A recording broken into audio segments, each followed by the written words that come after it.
And now we now we are live. With that note, hello everyone. Yes. I'm glad it started off with. I'm hoping it started off with. Chat told me don't be a dick.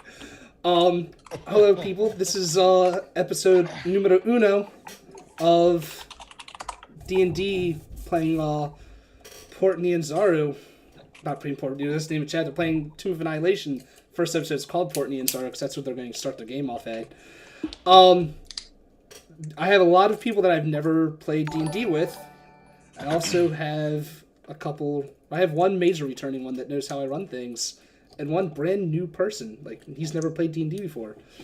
So, we're going to do some quick introductions, and then we're going to get started. I'm going to start with the one person that knows what we're doing. Courtney, who are you? Who are you playing as? How's it going?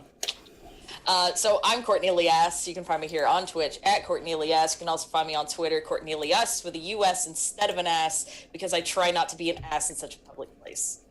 I am playing... What is my character's name? I am playing Negan Ilanakor. I'm going to figure out how to pronounce that right. You made it. I know. I haven't figured it out yet. You said Ollie Williams wrong. Also known as Ollie Williams. You'll figure out what that means, I'm sure, momentarily. I'm playing a Goliath Tempest Cleric, which is going to be really interesting because, one, I've never played a Goliath before. Two, I've played a Cleric like once, and I'm still trying to figure out what all that means. All right, this is going to be interesting. So, it sure is. Let me see. I'm going to go over to our newbie, never playing D&D before. Mike, who are you playing as tonight? And that's really the only question I have. How are you? Thank you for the introduction. I'm Mike. I go by Spinkick X on Twitch. Still trying to get affiliate. Go figure. I'll be playing... No, I got self-promotion. You know. Turris Arrow 6 is the one I'm going to be playing as. A Dragonborn Ranger, I believe is what I picked. Yeah. I'll have to look over everything. That might be smart. Again, new to this. It happens. It's okay. We'll figure it out from there. I've seen enough D&D to hopefully know where this goes. We'll see. All right. Let's jump over to Mr. Claude over here. I'm very excited for you to introduce who you're playing as.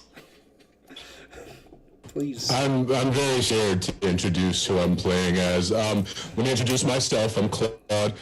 I have played Dungeons & Dragons with Courtney and Ryan both before.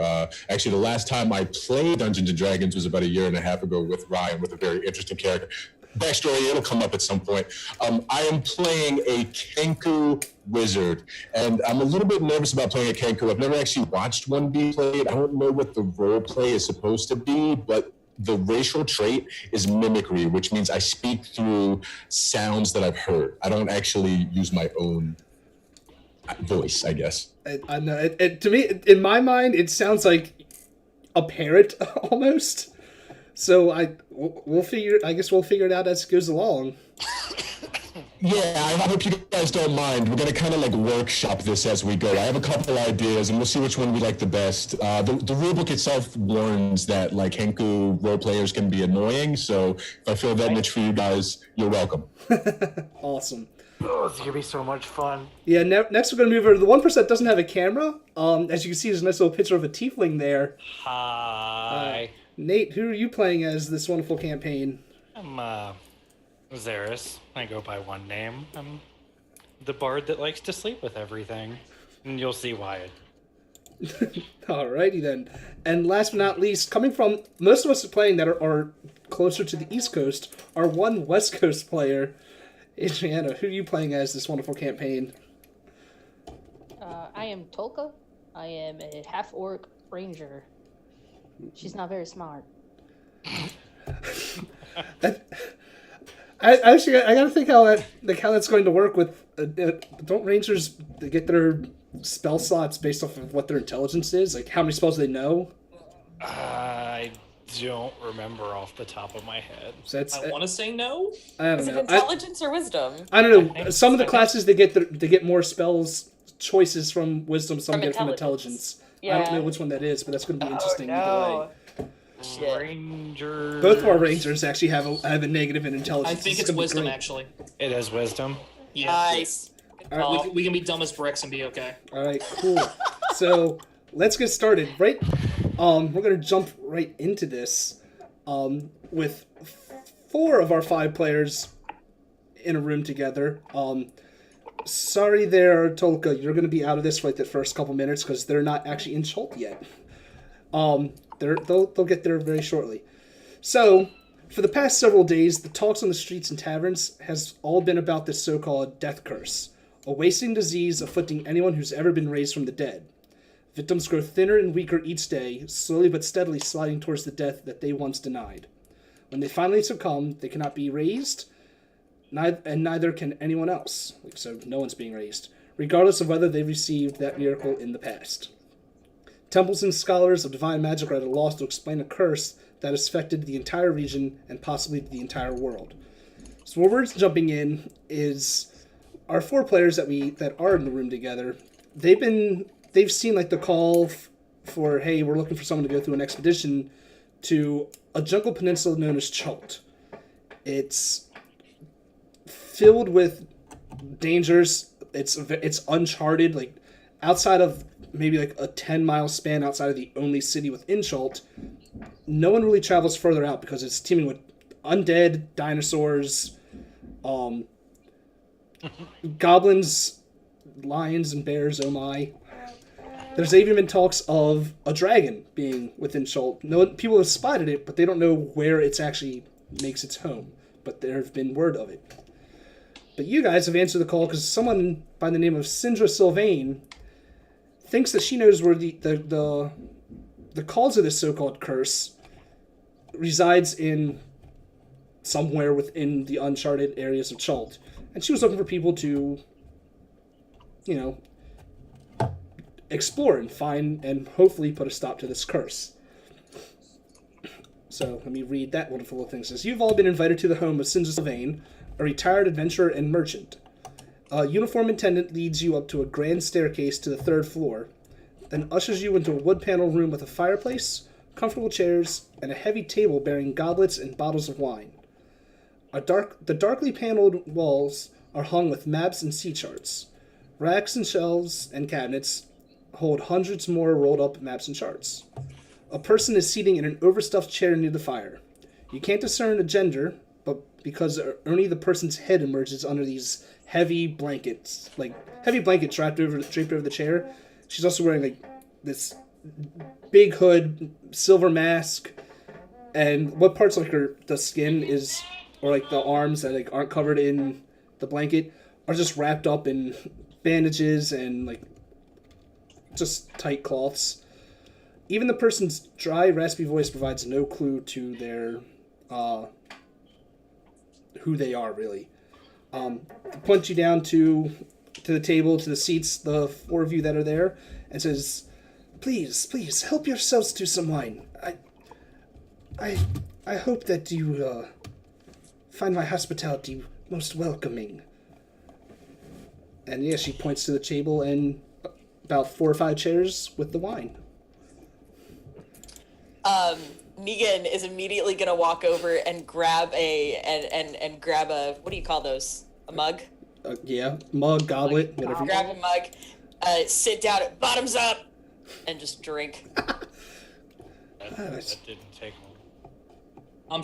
Turris is gonna take a seat and just scout the situation. Cool. She listens. So, you all know why you are here, correct? I trust you have seen the calls to action. I mean, you're paying us, right? In due time. In due time. Get money. So, what do you know about this curse that has been going on lately? They dead. They dead. You're correct, but there's more to it than just they dead. Last time I checked, she doesn't speak for all of us. No, she doesn't. You're all free to answer however you please. Negan's a man. Oh, it's a he. It's a my bad. Starting off great, guys. This is good. 10 out of 10. So yes, you Mrs. Darcy, what about the rest of you? What have you heard of this curse? I'm first interested in knowing if you're a host. If I'm a host? Yeah. Our host here. Host. Yes, I am. I'm the one that put the notices up. The call for adventurers such as yourselves. I turned to Claude. You can actually talk? Somewhat. Damn bird. Anyway. I'm sorry, I actually didn't catch real quickly. What race? I think you're playing a bard. I'm at What was your racial? Okay. Tiefling. Got it. Cool. Regardless, I have need for people to venture into Chult for me. I will be taking you there, but I cannot go through the jungles myself. My contacts have learned that this curse is being caused within some of the ruins within the jungles. They've given me the name Soulmonger. I don't know what that means, but they said Sounds ominous. they say that is the cause of this curse, and I would like someone, hopefully you all, to find this soulmonger and destroy it, or him or her, whatever it is. That hopefully bring an end to this dreadful curse that's hit our countryside so. An awfully tall order for an innkeeper. Oh, she is not an innkeeper, actually. She's not? You are any of your backgrounds? Are you from either? Because I don't remember off the top of my head. Are you from either Baldur's Gate or Waterdeep, or have spent time there? I'm sure at some point I've at least been to Waterdeep. Being there. Actually, roll if on your character sheet. Roll me a history check, and I'll tell you what you know about the name Sindra Sylvain. Gotcha. And also, we had kind of discussed something about my knowledge as a sage with her. So as well, you would definitely know who she is. Sid. I gotta remember your characters' names. This is gonna take me some time. So with 18, you've heard, Zeris, you've heard the name Sindra a few times. It is actually, from what you know, it is a she, and she is very well respected within the magical community. You don't know why, but you've heard that, like, whenever you've seen like someone that's clearly a wizard or sorcerer speak her name, it's usually with great admiration. Sid, you know a lot more than that. You know that she is an archmage of the Baldur's Gate Wizard's Tower. Still gonna insult her probably. You can, but now your character knows a little bit more. Yep. So yeah, you asked her. That's a pretty tall order. So it is a daunting task, but it's not one that will go unrewarded. I'd say so. Oh, Sounds right up my alley. of course. There's the Any specifics? specifics on money or what you will be doing. I need more. Some of us aren't seeking money as a reward. Well, with money, I can offer you some money to start your adventures, your expedition off. But upon completion, I have a large array of magical items that I would be most willing to part with and reward you all. I definitely perk up at the term magical item. I bet you did. Oh no, my camera's got all wonky, so now I just see I see the XSplit instead of Claude's camera. What happened? Rip.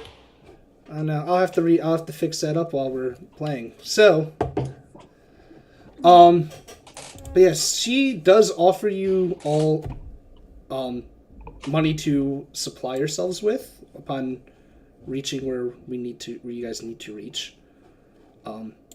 She'll give all of you a sum of 50 gold, like 50 gold each, to supply yourselves on your journey should you so choose to take up this adventure. Can I persuade her for more? You can sure as hell try. We're getting all seductive like.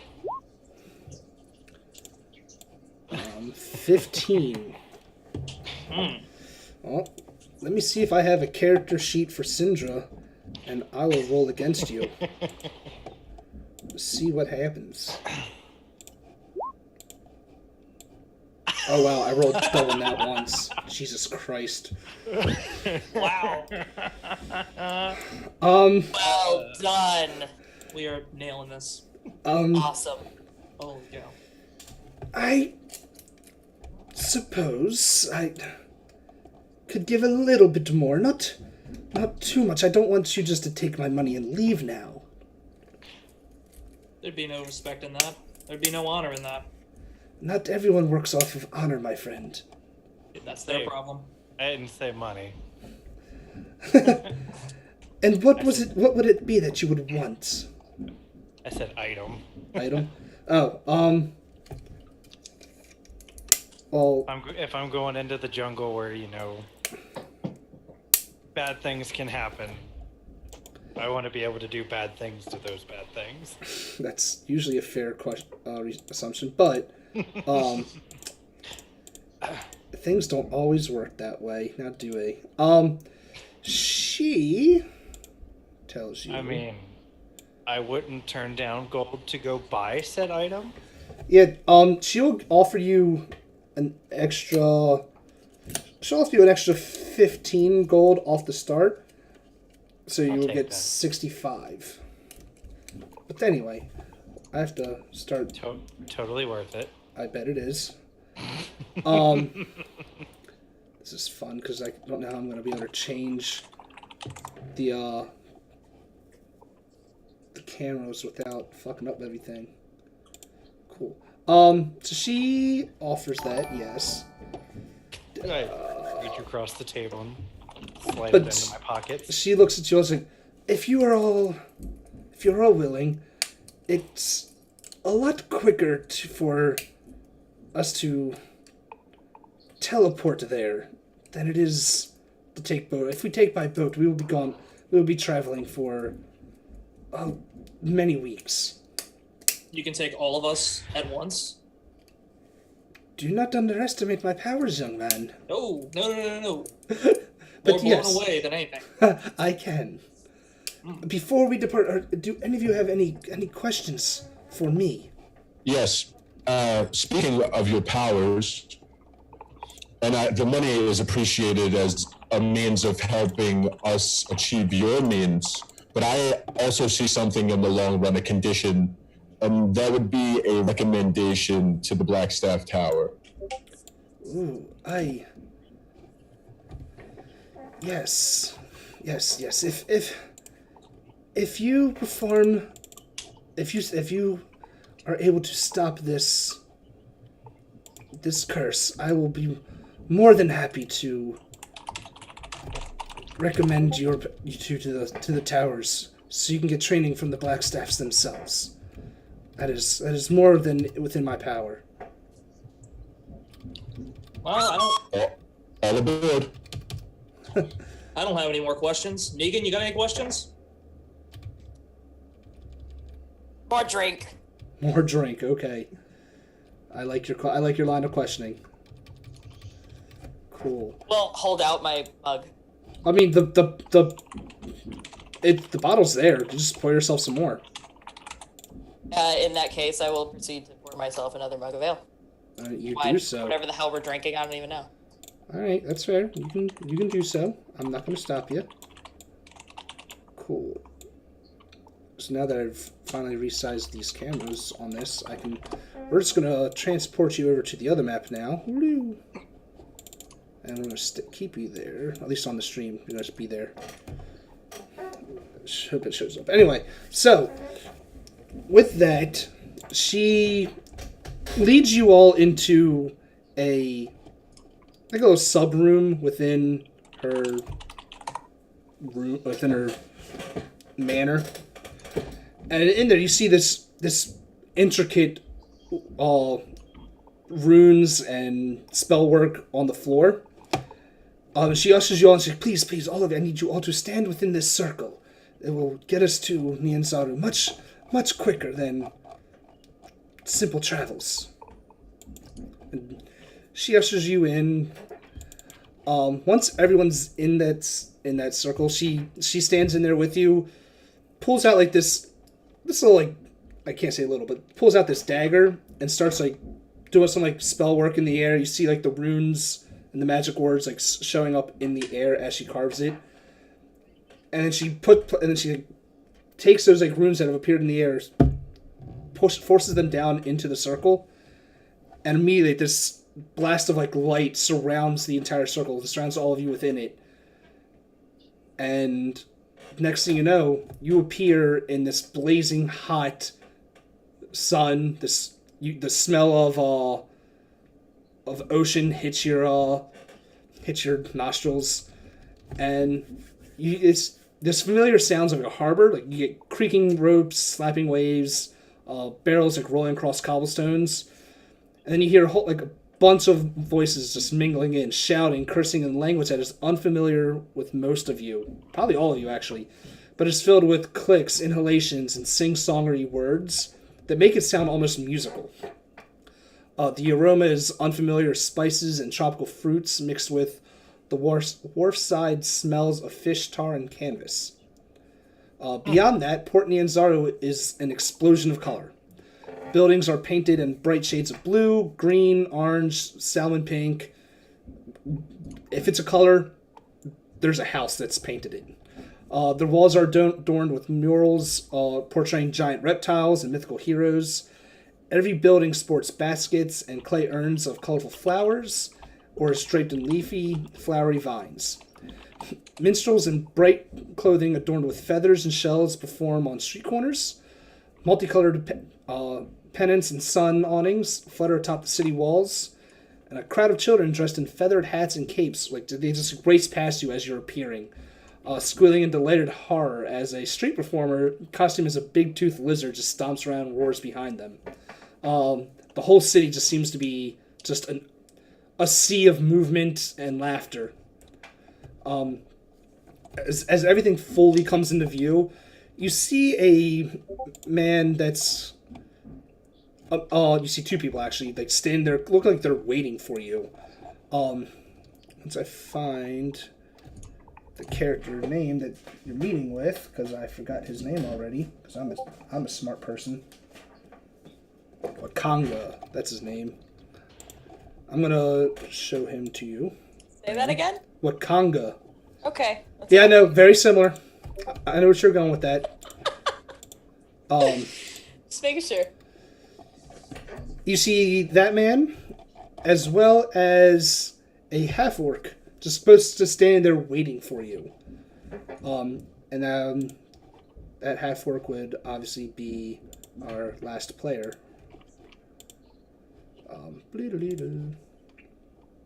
Cool. Let's push that in the back. Cool. So this man, the minute he sees you all arrived, you see he comes up. It's like, Sinjara, my friend. It's so good to finally see you arrive here. We've been expecting you for so long. He is like very, I can't say he's not flamboyant, but he's very like outspoken. A lot of hand gestures and movements when he talks. He comes up, he like gives like Sindra this big hug. And as he does it, he tries to squeeze this. Oh no, I'm very sorry. I shouldn't have squeezed that. I know how you were feeling these days. I apologize. And Sindra kind of like just brushes him off. He finally like looks over to the rest. He's like, so these are the expeditioners that are gonna go through the jungles for you, correct? She just nods her solemnly. He's like, well, welcome all of you to Portney and Zara. I am Wakanga. What is his last name? Wakanga Otoku. Otoku? Did I fuck that up?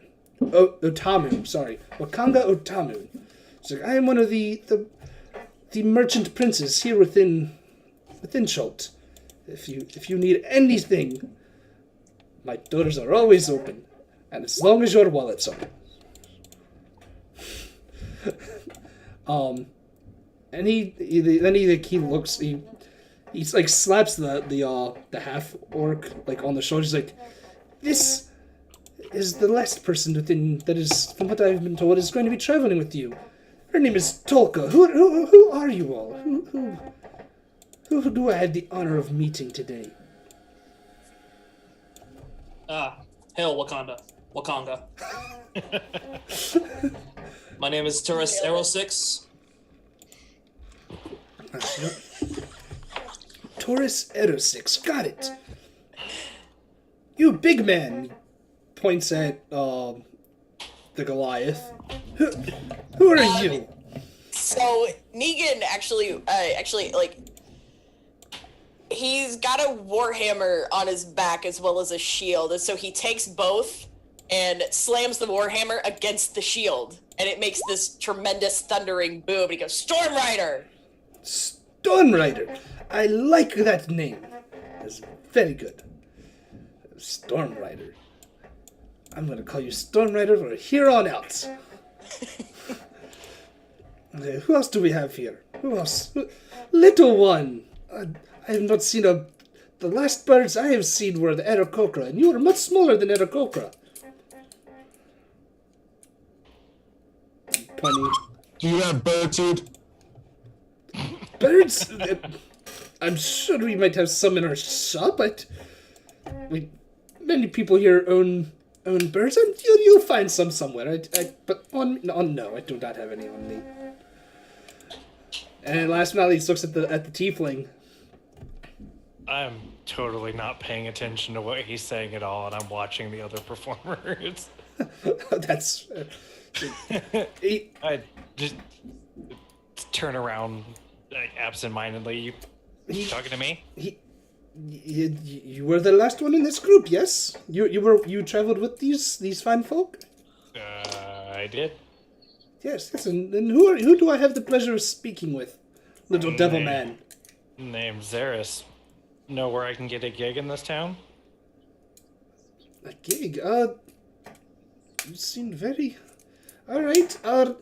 Gigs there. I think there's opening for birdseed sellers. Now, bird. You can find you. I am not the person to be asking that. Maybe some of the people that own the inns here. They might have a better understanding of what you can do. Your title's Prince, correct? That is correct. I own some of the many shops here. Not throwing any parties? Not any. Maybe when all of this business is taken care of, we will have means to celebrate. But outside of the normal hustle and bustle, there is not much to be celebrating here in Schultz. Yes, sir. Oh, right back to watching the performers.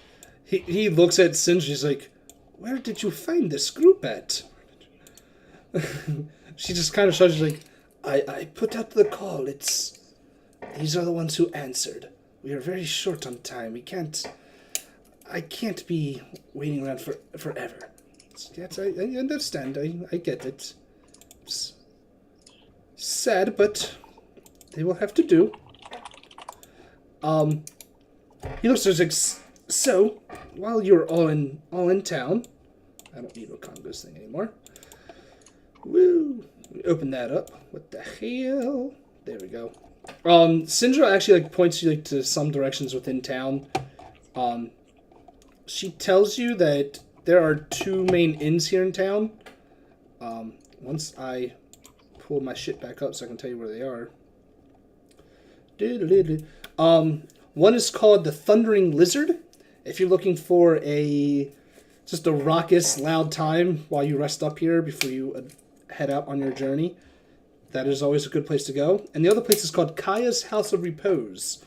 It's kind of the exact opposite. If you just want an evening to yourselves before, so you can actually rest up and whenever you're in town. Thundering lizard, thundering lizard. I see your friends have very good choices of where to go. The Thundering Lizard's a very fun place. I enjoy it very much sometimes. But he leaves the half orc with you all, Tolka, and he says, if you need any of us, we will be back in my villa. He has his arm out to Syndra, and he points off to the northern part of town. Actually, sorry, not the northern part. Where's his villa? Yeah, actually, yeah. If you guys have your map open, over in this west area, there's a couple villas there, for some of the merchant princes. And he's like, we will be there while you do what you need to do. If I suggest anything, well, before you venture out into the jungles, just know these 2 things. It would be wise of you all to hire a guide to get your way through the jungle. It's very easy to get lost. We don't want you running into just some undead and dying a couple days out in your journey now, would we? But seriously, no. It's a lot easier to have someone that has ventured through these jungles help you. But we do not... I don't know if Syndra has explained it fully to you. We don't know exactly where this Soulmonger, I think she said it is called. We don't know exactly where in town it is, or where in the peninsula it is. You will sadly have to find it on your own.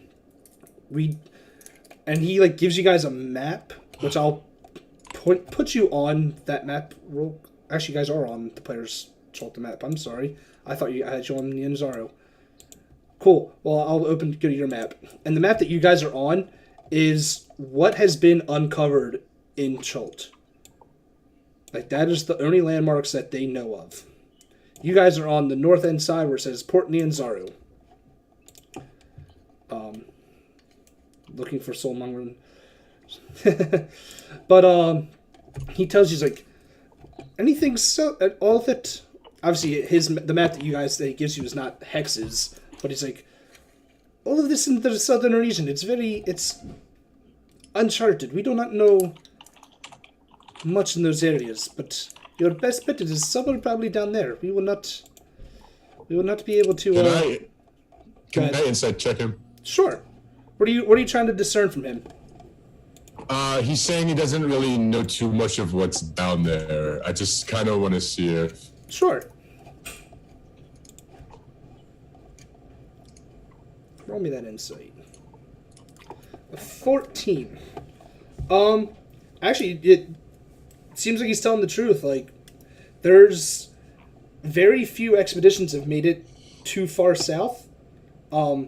As you see on your map, there's some landmarks that are named even in the marked off place, the uncharted areas, because they know the general location of some ancient areas that are there. But the actual topography or anything like that, any passageways that might be in the jungles, no idea. There have been... So absolutely no clues to what this threat might be, I ask him? Well, what we do know is that deeper into the jungles any expeditions have gone into, the undead seem to get stronger and stronger. So, my best bet is it is something that raises the dead, the undead. We don't know. We don't know if this curse is a who or a what. But our harpers have been able to use some sorts of divination to understand that it is coming somewhere within the heart of the jungle. That is the most that they've been able to give us. From what they've told us, it is interplanar type of scuttling. I don't know the logistics of it. I'm just a merchant. And you get the feeling he's telling you the truth. It's it's something that everyone has, like the people that are in the know, it was because of scrying that was done, and they were able to discern at least that much. Anything more than that, they have no clue. Deep trouble. It's from what I have told, or understand, yes, it is a lot of trouble out in the jungles. I've only gone maybe a day or two out in the jungles myself when I was younger, but never again. Doesn't sound like a fun time, but sounds like a good time. It is not. So, you guys, while you're standing there, it's been maybe 5-6 minutes, staying around talking to him. You guys notice that it is, those that are not from Chult, it is blistering hot. Any of you that are in armor are probably drenched in sweat already, and it's only been a couple minutes. So as this conversation is happening, Negan is kind of looking around, and you mentioned that we had the smell of the ocean and stuff like that nearby.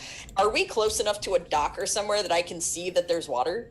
Oh yeah, this is a harbor town. You are in. Let me move you onto the Nianzari map. Loop. There we go. It hasn't. There it goes. Okay. You guys probably actually popped up towards the center of the map, right around here, so right by the harbor. Oh, okay. So this conversation is happening, and what's Claude? I'm sorry, your character's name is Sid. Sid. So Sid is talking to the prince, and everybody's, and I'm just I'm dying. I'm in fucking chainmail. Oof. So I'm dying, and I'm from the mountains, so this is some weird shit. So I'm looking around. I spot the water. So you guys are having this conversation. I spot the water. I go, swim it all, and I start making my way for the harbor. At the minute you do that, he reaches I would not do that. It's someone better get her. She is going to be in a lot of danger.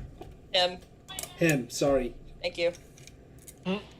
Do you stop when he yells, "Don't do that"? It sounded like he put a hand on me, so I would stop and look around. Why? It's we do not venture into the waters unnecessarily. When it's not necessary? Anyway. Unnecessarily, yes. Yeah. There is... So probably just give him a look and be obviously wiping the sweat from my face. I understand it is very hot, but... Have you ever seen a mixture of a dragon and a giant turtle? No, but I kind of want it now. You really don't want to. It resides out in the harbors, and even though you can see all the boats, it's every boat here must pay a toll to that dragon to pass by it safely. You're kind of hard to pay a toll if you're swimming in the water. I'm gonna take the pouch from my belt and shake it in his face. You do not know how vain dragons can be, do you? Do you think that will be enough to supplement it? Trust me, that it is... I'll put it back on my belt. It is not wise to go into the waters here. There are rivers along... There are, rivers and everything along. You are more than welcome to swim in there, if you like. Oh, and this map, I really hate, by the way, how this is oriented. You'd think most maps, the top of it would be north. Yep. North is to the right side of the map. Fuck! Picture it rotated. Okay. Let me see if I can rotate it. I don't think I can. That's kind of... It's ridiculous how they set this map up. Yeah, I can't rotate it. No. So yeah, it's on like a 90-degree axis, so it's bloop. Shit. Tilt my monitor. You could tilt your monitor, yes. And I don't know if you see it in the chat. Toko is passing you a water skin there. I forgot your character's name already. Negan. That's right. I'll so like I'm giving Wakanga this weird ass look, like give me one good reason why I shouldn't do this right now, and then like I can imagine I can see Tolka walking up and he's kind of like nudging me in the arm and passing me a water skin. There you go. And I'll take it. There you go. This is like, so, from what I've understood, Sindra has given you all some money to help prepare yourselves. As I said, it would behoove you to get a guide and venture on out. If you have any questions for me, like I said, we will be in my villa, and he like once again points off to where the villa is. And unless you guys have any more questions for him, he's going to leave you all to your own devices to try to gather any more information you want and prepare yourselves to leave. I think we're good, sir. Thank you. Wakanga forever. God damn it! You are a son I of was a gonna bitch. fucking say it! You're a son of a Low-hanging fruit. bitch. So, anyone have anything for him, or is he off on his own? Or leaving you off on your own? Negan, you have anything? Thunder Lizard! Thank you, Negan. And I'll, Thunder Lizard. Grab people, grab people. Got it. This is going swimmingly. I love it. Alright. Cool. So, let me pull up where Thundering Lizard is on the map, because there's so much shit in Port Nyanzaru. It is ridiculous. This is worse than Port Moniker. A lot worse, because there's an actual map for it. Where the fuck is 18 on a map? There it is. Alright, so if you guys are zoomed out on the map at all, I'm going to be highlighting like where in that area. A nice little green. That's around the general location of where both the Thundering Lizard and Kara's House of Repose are. And I'm just going to bring out 2 tokens right now. I don't have a token for Negan at all. Oh, I'm sorry. I guess it didn't save. I'll add one.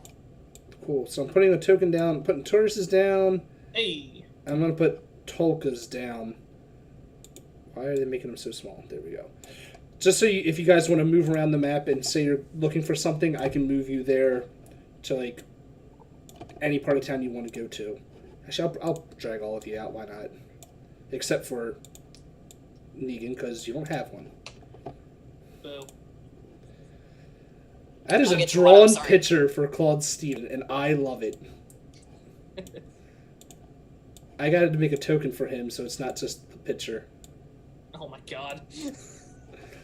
Oh, that will come at a later time. But there we go. We got those 4.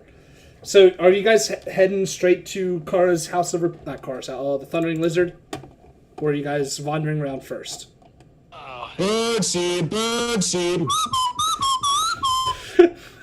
I'll head straight to the bar. Alright, so you guys... It's hard to argue with that. I mean, Alright, so if you're looking for bird seeds, you're the first one to say something. Shit, where is... Market word, there you go, Red Bazaar. As you guys are walking towards where, like, the inns are, you pass by, or into an area known as the Red Bazaar.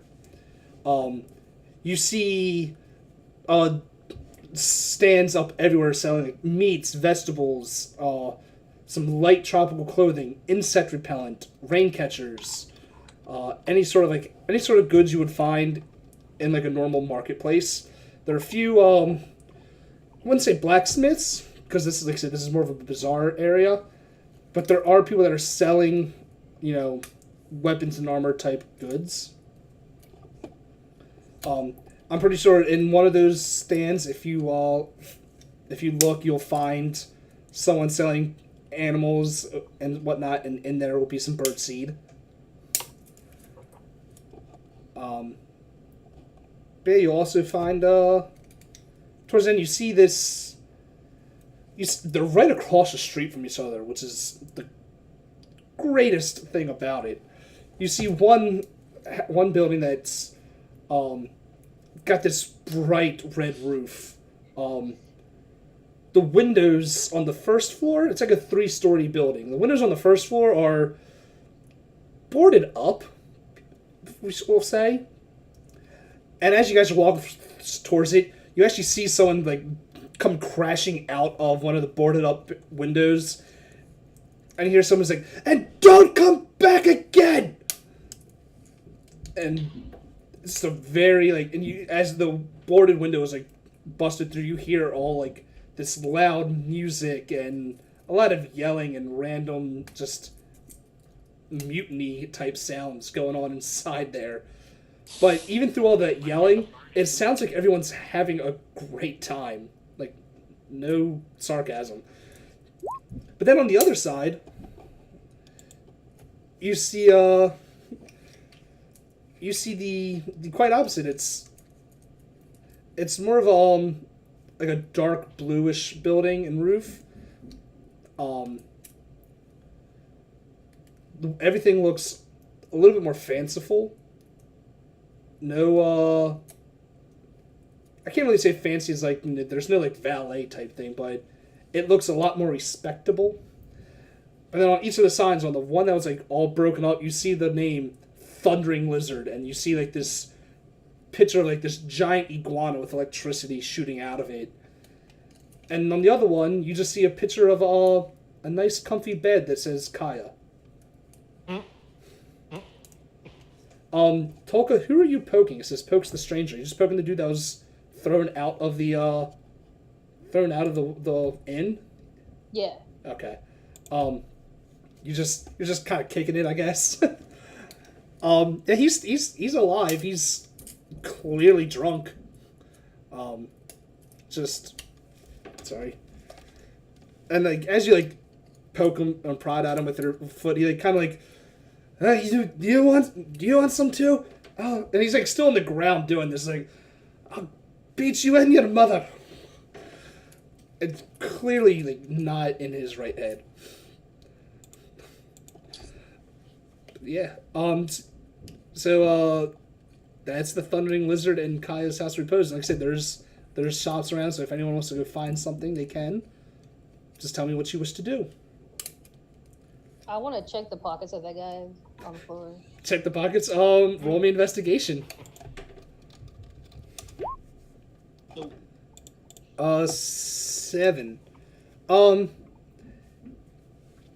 It's kind of easy to check someone that's drunk as shit. You find just a couple copper pieces that are still on him. The rest are probably either already taken or spent.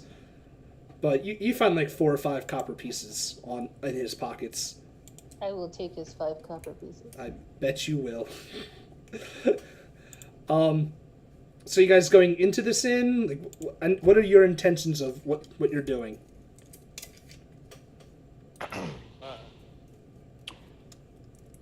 You said I'll it's be the first obviously- one in.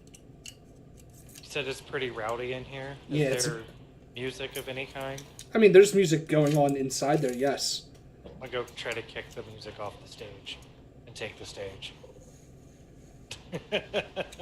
Okay. How are you trying to kick them off the stage? So yeah, so both Tolka and Zeris have walked in there. How are you trying to kick them off the stage? Yeah, come and start trying to nudge them away from the stage. Wait, you're trying to do what Sure. again? Sorry, say that again. I'm trying to plant myself as the center of attention. So you're just gonna hop on stage as well and like pretty much try to outplay them. Yeah. Okay, interesting. Let me look at your character sheet. Let me figure out roll me a performance check. That's a still thing, right? Yeah. 14. Let me just roll a d20 and see what they get. What is with my nat ones? Like right off the back tonight. So yeah, what do you play? As of right now, I have my Lear out. Your Lear out? Okay. Well, you start playing away. At first you're a little bit quieter than them because I'll say it's like 4 people up there, just dancing, playing. One of them has like a little lute. One has like some bongos or something. So at first you're a little quieter than the rest of them, but you're playing on key, and they are not. Just turn around and shush them. And like after a couple minutes, people start paying less and less attention to them, and are just the people that are actually paying attention. Because remember, the music's kind of just background music essentially. It's like the people that are paying attention definitely notice you over them. But they keep trying to play anyway. So like the guy like with his little like bongos, he's like, "Hey man, this is our gig. Get out of here." Put to the chest and push him over. Jesus Christ! Make an attack roll. D20 plus strength.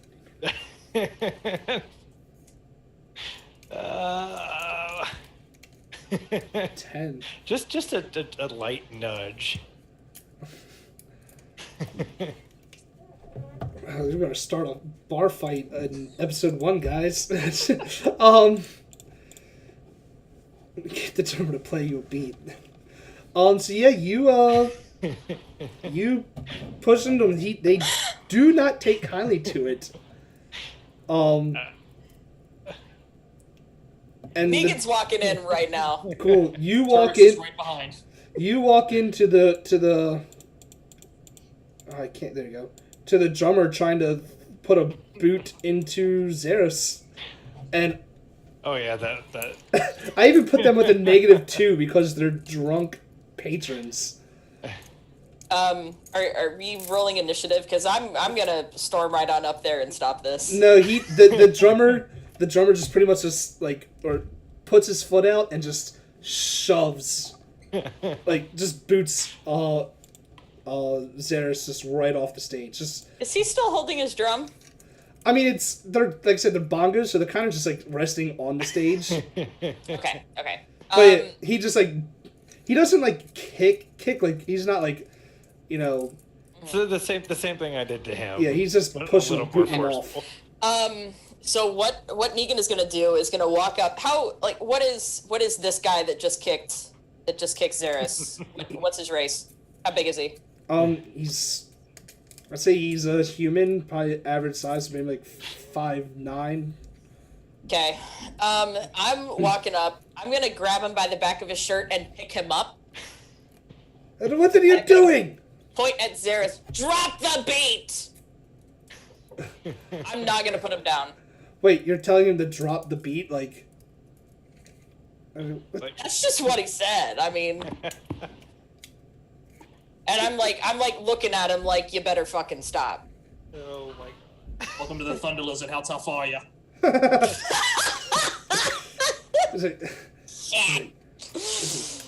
You get your friend and you get him away from this stage. He came up here on his own and he should not be up here. This is our gig. Put me down, damn it.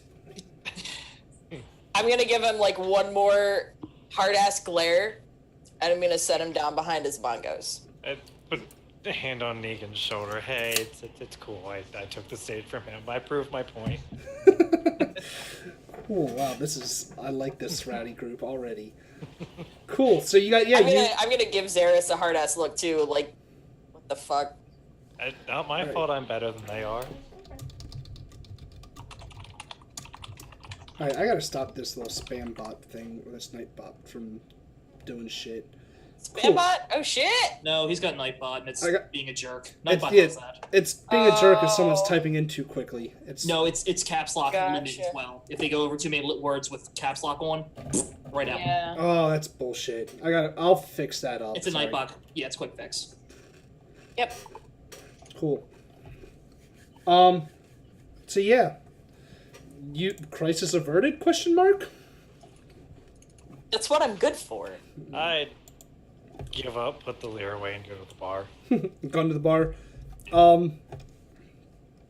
Well, at the bar there's a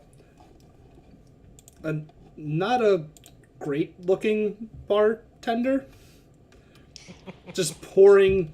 Pretty much, it's your choices at this place are ale, stale ale, and skunk.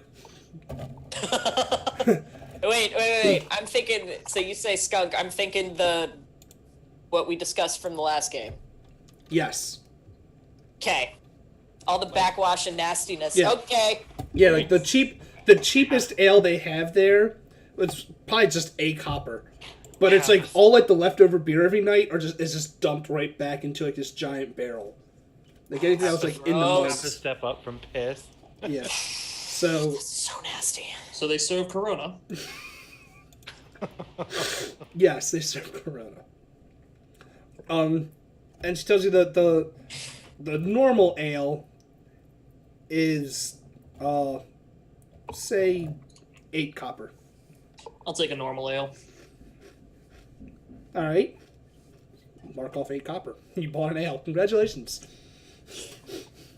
You bought an ale, and I almost started a bar fight. We're on a roll.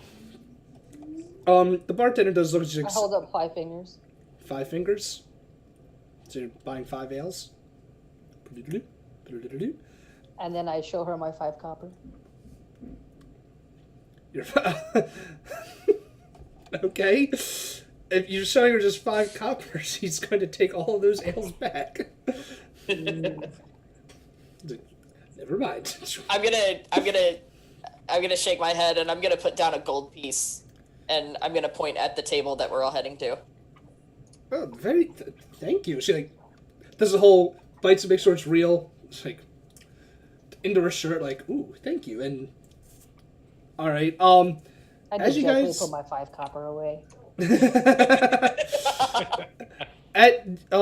she ushers you to a empty table. It's not in any corner or anything. It's just one of the only empty tables they could find. And she looks. She's like, I don't think I've seen any of you here before. Noticing. As she looks at Toka's like, no, never mind. I've seen you here a few times. You don't get in any fights today. I kind of shrank back in my seat. It's like, but you four, you're all new. Why are you here? And why are you here in this wonderful port? Come here.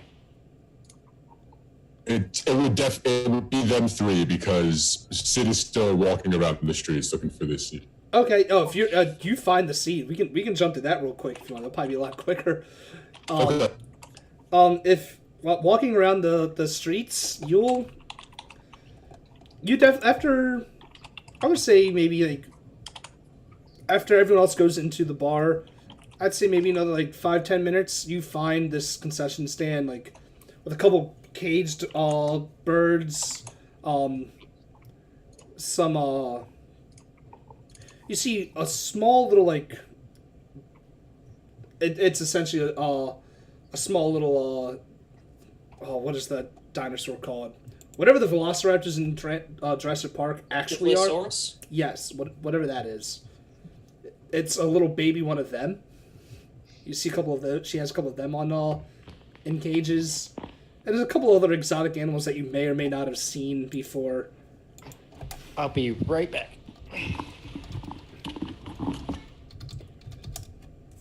Cool. I'm just taking Nightbot off as a moderator for right now. Until I fix that later. So yeah, you but in there you do see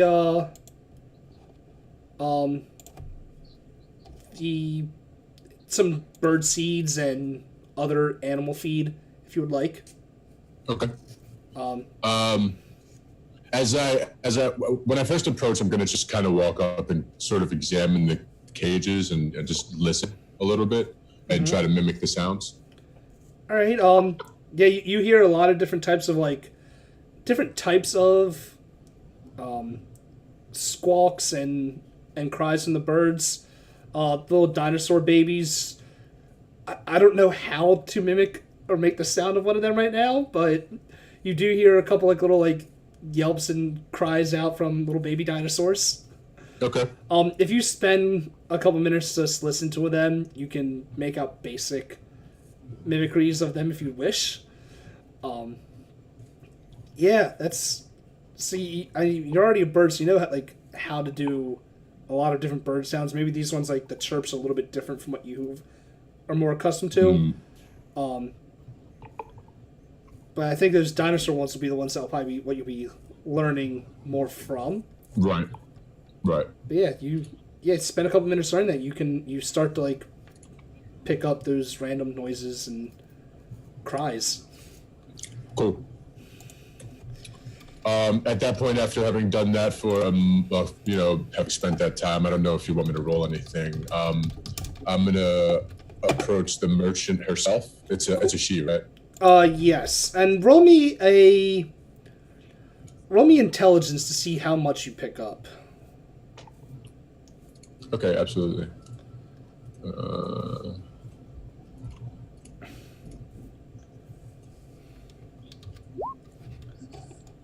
Would you roll 13?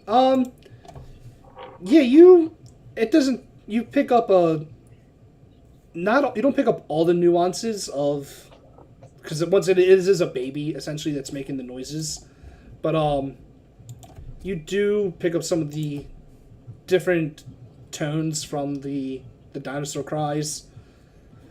From like the birds there, you pick up some of them sound like a little bit faster, like this. The quickly type chirps. You pick up some of that as well. But yeah, that's kind of what you get.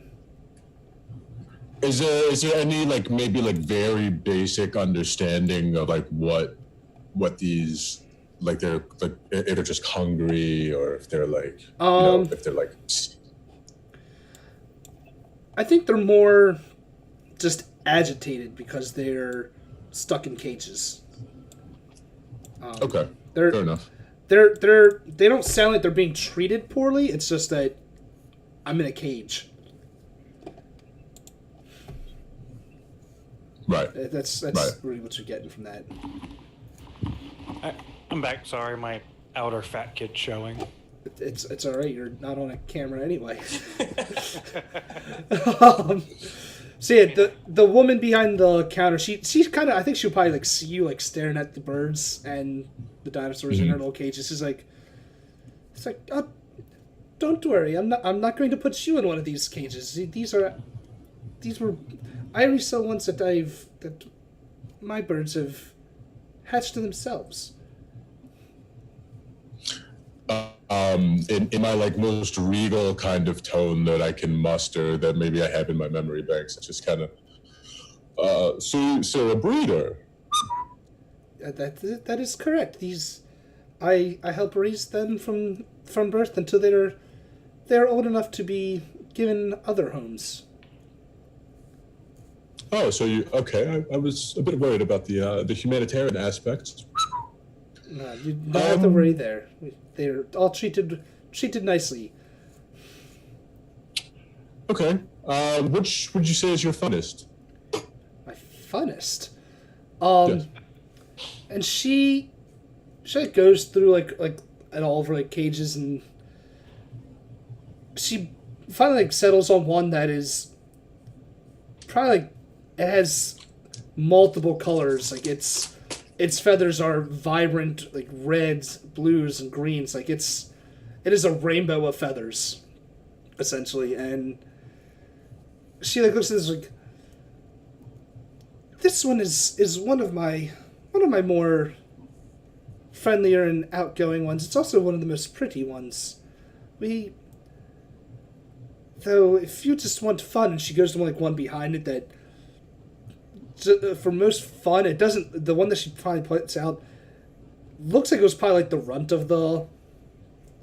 I can't really say the runt of them because it's not like they're born in a litter. But it's the bird looks a lot less presentable. It's a like a dull colors. It's only just like one shade, like one or two shades of blue. It doesn't have like all these like 4 or 5 different colors, like some of the other birds have. The derpy bird. So this one, it might not stand out as much, but it is. You can see it's like hopping in its cage. It's not a big bird. It's like a big cage, but like parakeet-sized bird, and it's like hopping from little like stand to stand in there. It's like this one's probably the most energetic one, and if it were to say fun, I would say this one. You're totally buying gobbles, aren't you? So yeah. Might I inquire about price ranges? Just as a formality, of course. Jesus, I gotta look up I prices. happily hold up my 5 copper again. Oh, are you in the streets with him? Like I thought you were in the bar. Oh, I thought he was right next to us. No, he's walking the streets. Well, then my bad. Yeah. Okay. Great. That changes things. I gotta look Yeah, up, it I does. guess, bird prices for fucking. Let's just Google it. 5e bird prices. Swimmingly. Google food at the rest. Yeah, because that's not something that's written in this module. Nope. You're getting Amazon birdseed for the next 2 months. Have fun. Right? Well, that's why you type in 5e with it. Cool. For exotic talking birds like parrots, something close to 5 gold. Well, this one's not talking, so I'd say she looks as like for this one, I would say 2 gold for the blue one here, and she like reaches her hand in there and like pets like its chest or whatever bird owners do. I don't know. I'm not a bird owner. Okay, and how about the other one? The very colorful ones, like this one with all its, because this one I would say is 4 gold. How many birds do I see here? You see,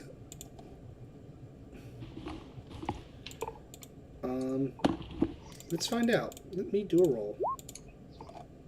7 birds.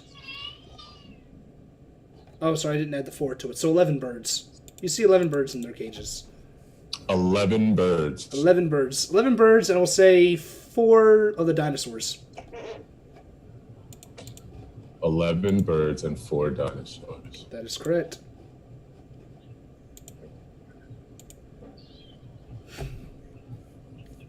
Bird seed. How much? It's just a bird seed. And she pulls out like this giant, like, I want to say 5-pound bag of not really bird seed, but it's what she feeds her birds. So it's a mixture of like different, I guess a mixture of seeds with like fruits or dried fruits and whatnot, like so they last longer. It says, well, this for this bag it'll cost you 50 silver. 50 silver. Okay, and that So half a gold. 100 silver. Yeah, right. 100 silver is a gold. Yeah. Okay, and this looks like about how much? 5 pounds, you said? About 5 pounds of bird seed. Okay. So I mean, yeah, I guess depending on how we're looking at it, that could be 5 days worth of rations for you. That's not bad. All right, I'm slamming 3 gold down. Do you want 6 bags? Yes, I want 30 pounds of birds. Ooh. Courtney is hiding her face at this. She's not gonna be able to feed her birds now. Okay. She like stutters and stumbles much like I am. I can. And she gives you one of those gold back. She's like, I can give you 4 of them. I can't be using all of my bird seed from one customer. I will not be able to sell any to anyone else that might buy birds or have birds of their own. But I'll. All right, fine. I leave. I take the 4 bags. I say that's fine, and I leave an extra gold, and I say feed your birds better, and I walk away.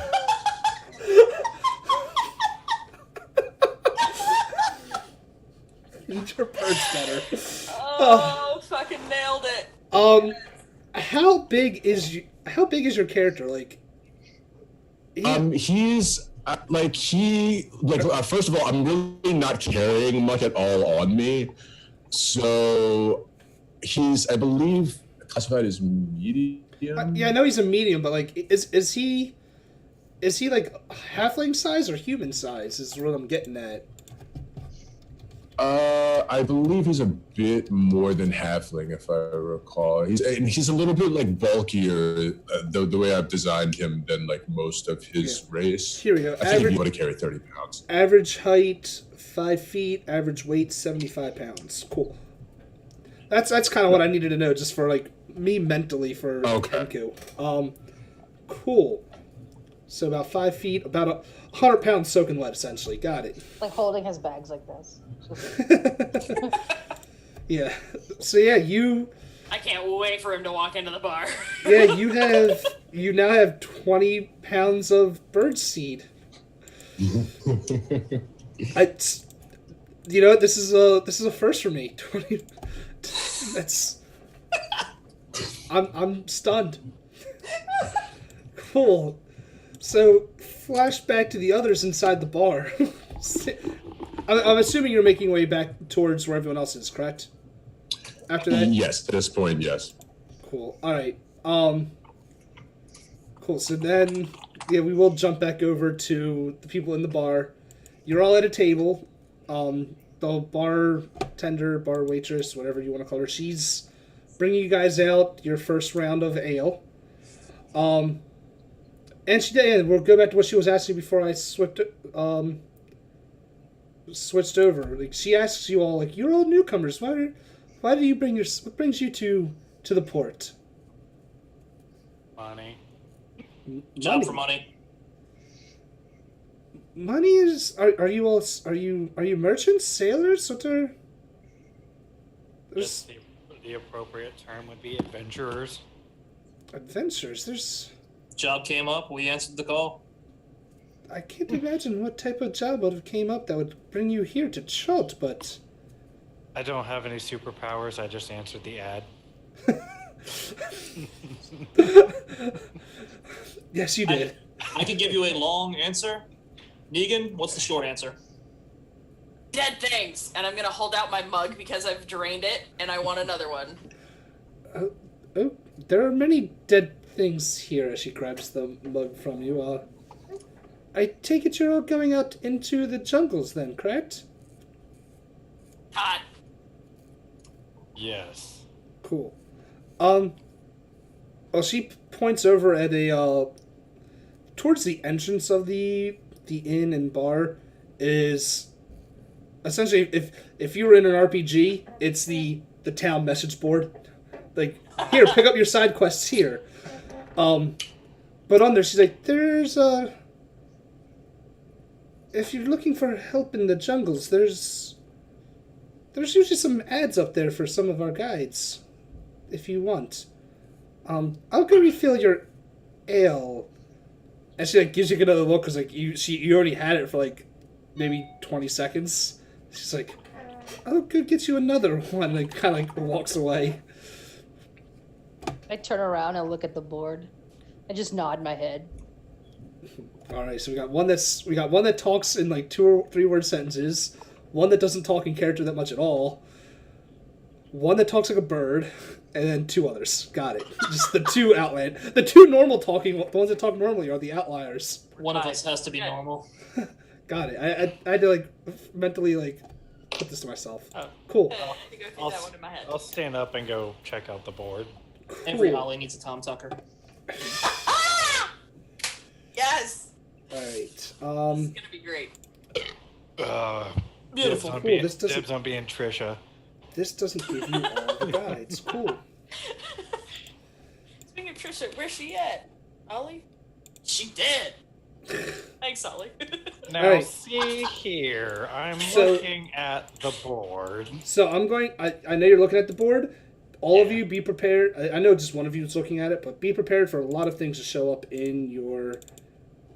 on your shit. Jesus. These are 4 of what you see. I want the cheapest. Oh my god. Ugh. I think I clicked that to show you. So you should have 4 of them that showed up. I think. Wakanda forever again.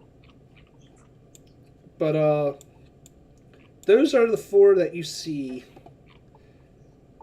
Actually, there's 2 more if you want them as well, or 3 more if you want them. So there's 7 Drop them. guides total. Drop them. One caught my attention already, and I know which one too. Oh no! maybe. Oh wait, Oh wait. My attention has been drawn elsewhere. Now, you guys can spend whatever much time you want looking through those, so you guys can decide on a guide if you so choose. no! Ooh, they are cheaper. I want the ones with the Triceratops.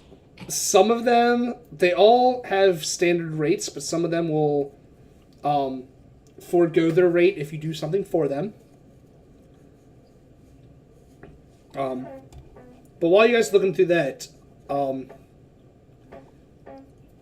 is there anything you wish to ask of anyone? Me as the DM, a character in game. Is there anything you wish to know or do while you're looking at all that? So we can not make this dead air for a little while. Or actually, I should ask you: are there any of them that are popping out in your mind right away? The Birds. Go ahead. the cats and the it looks like a halfling and a human. All I right, knew that was the so, one that jumped out to you. I knew it. so River Mist and Flask of Wine. Flask of Wine's handout. Oh my god. And the other one is Farrell and Gondolo. Yeah, So those ones stick out to you. to me, yes. Cool. Anyone else? Iku stands out from mine. Iku. Cool. And I mean that was completely out of character too. They just Correct. That's fair. They could. This choice can be out of character. This is what. Who you if you guys choose anyone, this could actually like affect what happens. Like I I know actually like the dwarf. Hugh Hackenstone. Yeah. the only problem with River Mist and Flask of Wine is if we're traveling with birds, I'm just associating cats and birds. most tabaxi are like the most uncat-like people ever. I'm not gonna let you guys know. Like, there's one guide that I prefer in particular, but I'm not gonna tell you who that is.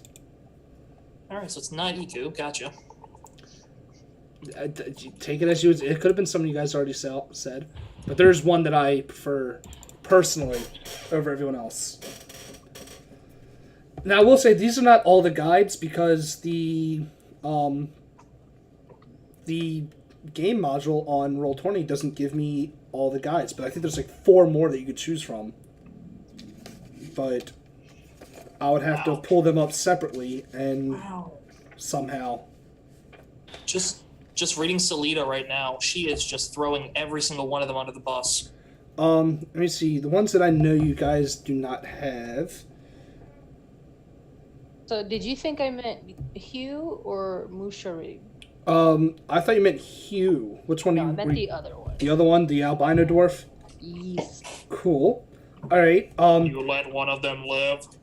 Cool. So there's 2 other guides that aren't on this to tell you about. I'll just give them to you real quick.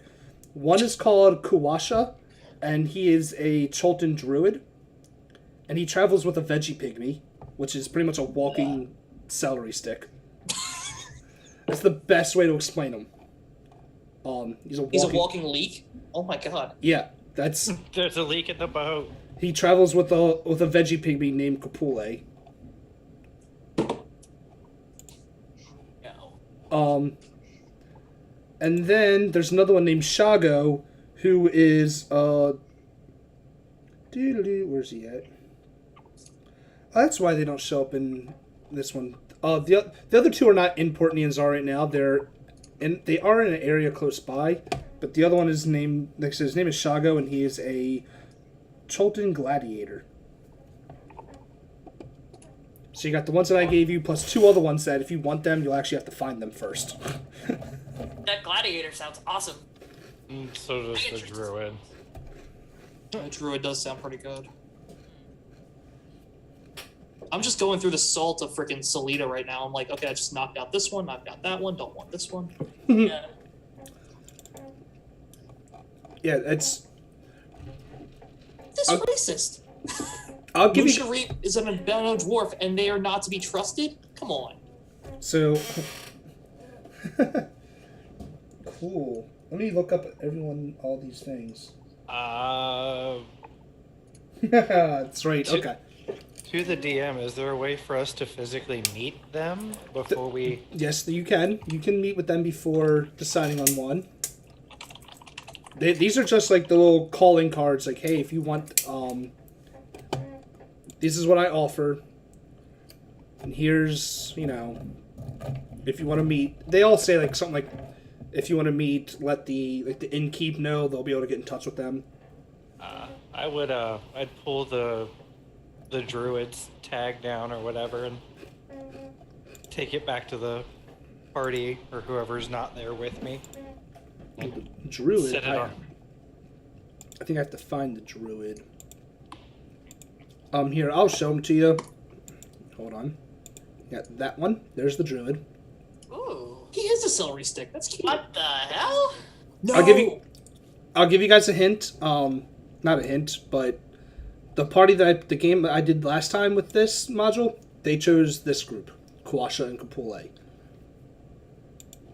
Doesn't really mean much, but that's. And then there's Shago. Whoa. Yeah, Finger boy. I know it's a lot of shit to go through. Deuce a lot of she's throwing the others under the bus. There might be a connection. I mean, yeah, you got a point there. So it's Kawasha and Abe. Gotcha. Kawasha and That's Abe. exactly what I thought. Yeah.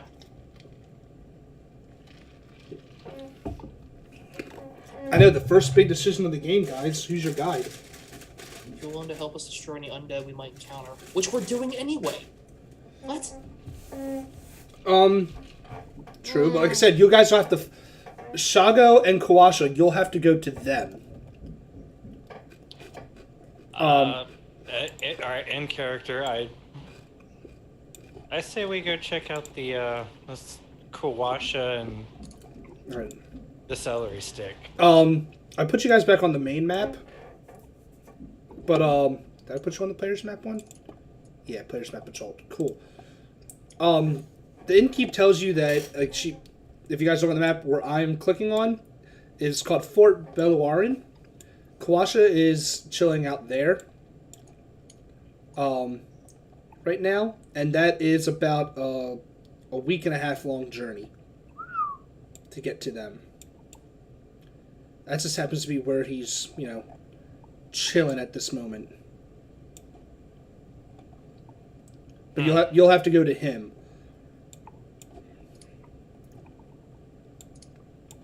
Just so you know. What say you, other party members? A week and a half for a chance they might not even be there. I get up and I pull down Musharif's handout and I throw it in there. Throw it at them? Okay. I'm putting you guys back on the Nianzara map. Musharib. What do you guys think of Musharib? Do you want... She can always call up him to meet with you guys. I mean, we could always call what's her name and see why she doesn't like everybody else. Oh, Salida? Yeah. Actually, I think there's on my end, there's a list of how to pronounce it. Yeah, I did say it right. Salida. Hey! I actually have a pronunciation guide in this module. The Storm King's one I don't.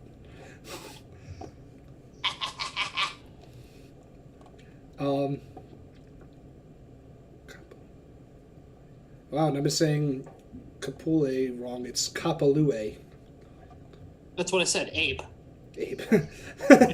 So yeah, Musharib. Yeah, we can pull him up if you'd like. Is anyone else? You said So Salida. do we have the things for Shago and the druid? You have their little flyers for them. Uh-huh. But like I said, if you take them up to her, she tells you that they are both currently residing in Fort Beluarin. Okay. And that We is have to go after them, but she Yep, can yeah. do the others.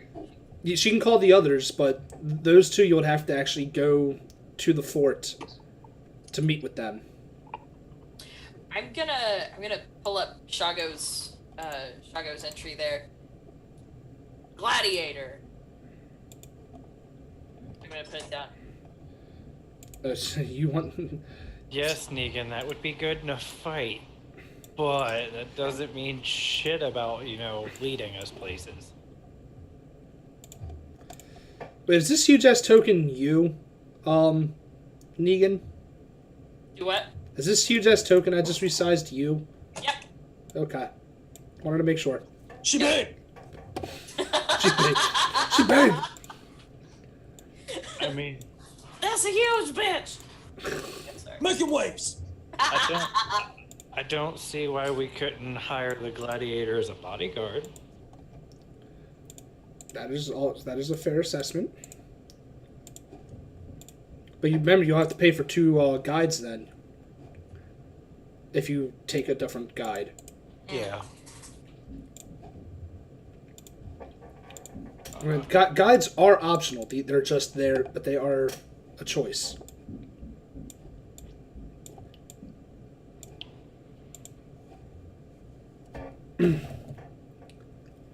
So what you guys thinking?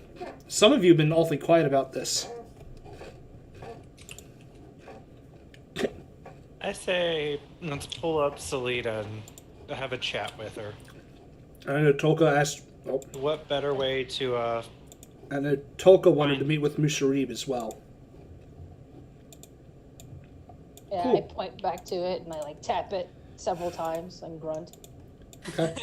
So let me close out all the other ones on my end because I don't need them right now. I'm willing to talk with both of them. Cool. Let's meet with Salida first. So she tells you it'll be like a couple hours at most. She has to get whoever she uses to reach the guides.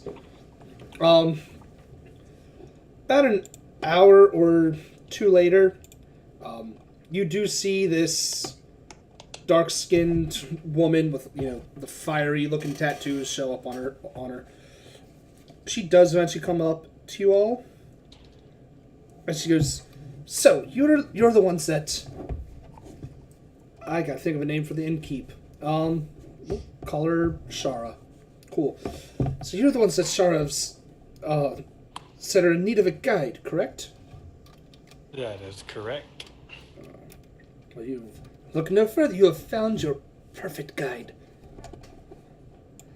So, where do you need guiding to? Pretty lady. Wait, say that again. Pretty lady. Pretty lady. Nailed it. Oh well, flattery will get you everywhere. But no, seriously, where do you all? I need to know where you're planning on going through these jungles so I can safely guide you there. That's the problem. We don't know for sure. You don't know for sure. Do you have any? You're the expert. Do you have any? I am.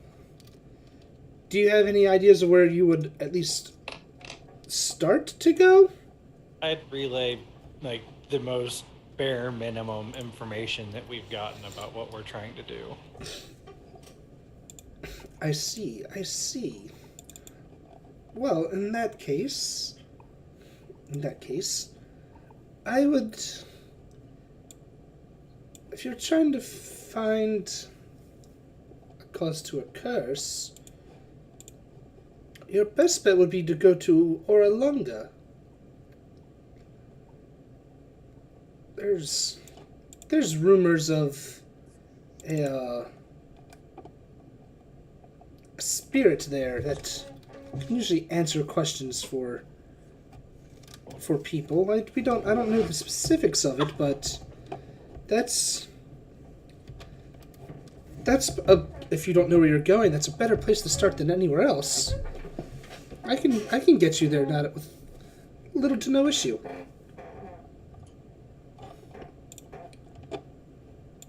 I mean, why not? One question though. In Yes. your handout, you threw every other adventurer under the bus. Why is that? Under the bus. This is a weird statement. What? Under the chariot. Under what the is- chariots. Under the I was gonna chariots. say, what is a bus? It kind of makes a loud sound that goes. What's a DVD? Actually, so while she's going on about this, and I think we did specifically ask her, like, why did she throw everybody under the horse there? I want to incite her answer. She was. Actually, let me reread hers so I can see exactly what she says, just so I have it in my mind. Cool. It's simple. They're not as trained or well equipped as I am to go in these jungles. I've gone to these jungles many more times than they have. I've brought back expeditions safely. I've been able to take people to the forts and the prop up war camps, and bring the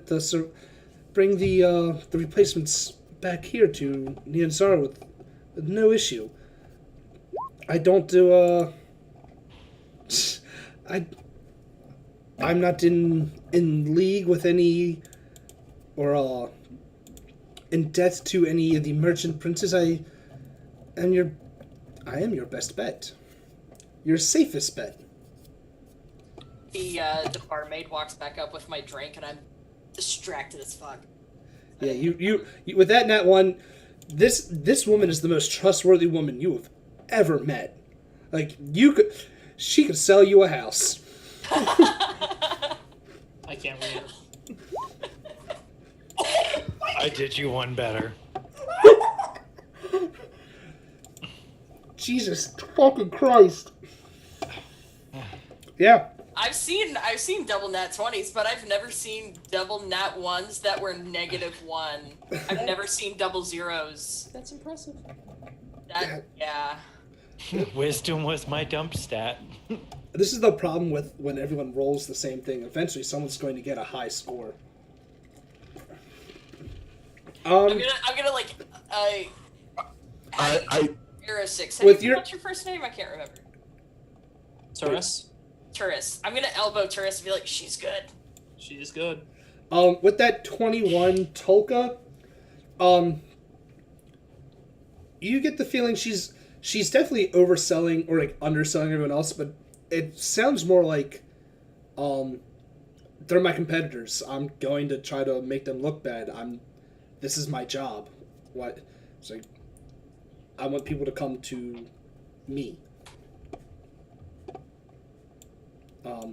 You don't think she's not really like lying when she says everyone else is bad, but she's definitely stretching the truth to make herself sound better.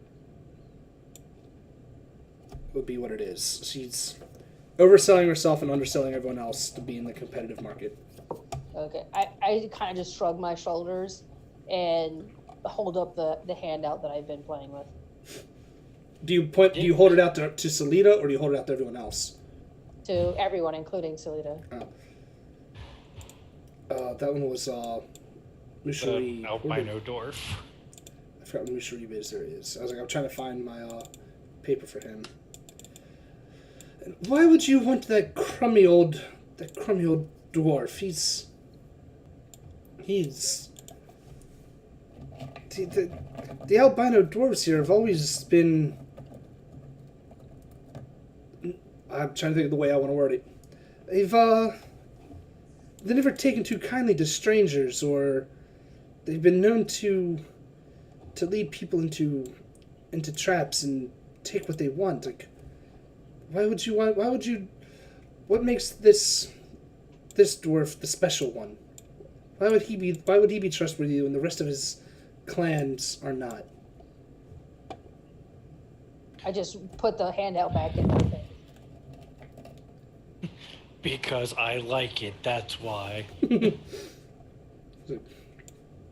like, look, if you want to go with the have the dwarf take you out into the jungles. That is your grave, not mine. Well, from the sounds of it, a grave doesn't really matter at this point. You're gonna walk right out of it anyways. You're talking about the undead sound. Yes, that's... But would you rather come back as yourself? Or not have to come back at all? I mean, who really wants to die? Exactly. That's why I am your best bet to go. I mean, can you bring us somebody to, prove your... Ooh. That is a good question. She actually looks around into the bar itself, and you see a couple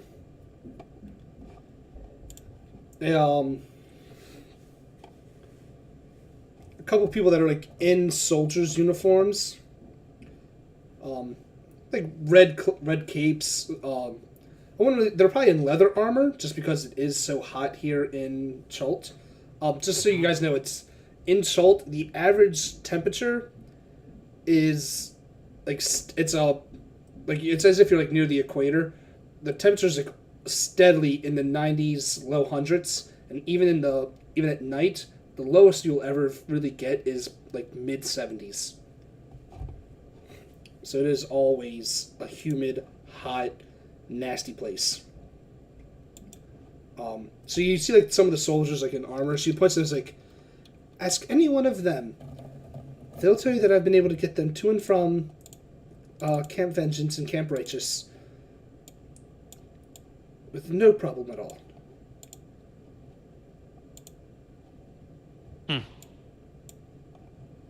I'd go tap one of the soldiers on the shoulder. Can you verify her story for me? And this dude who's not listening, he's like, drunk, like, verify the story and who, what now? My insight from earlier would have been like, yeah. Thumbs up. No, if you do ask him to point, like, to back it up, he'll, like, look over at Selita and go, I know her. Good lass. And starts drinking some more. I'd low-key intimidation. Are you trying to intimidate the soldier? To make him, like, is he visibly drunk? Oh, he's visibly drunk, but since he's drunk, you're going to get an advantage on that, so 21. Are you trying to, like, sober him up enough to be like, tell me the truth? Yeah. He's like, it's like the soldier, I'll say the one you guys, like, this, like, it's an actual dwarf, not an albino dwarf. He's like, listen, lad,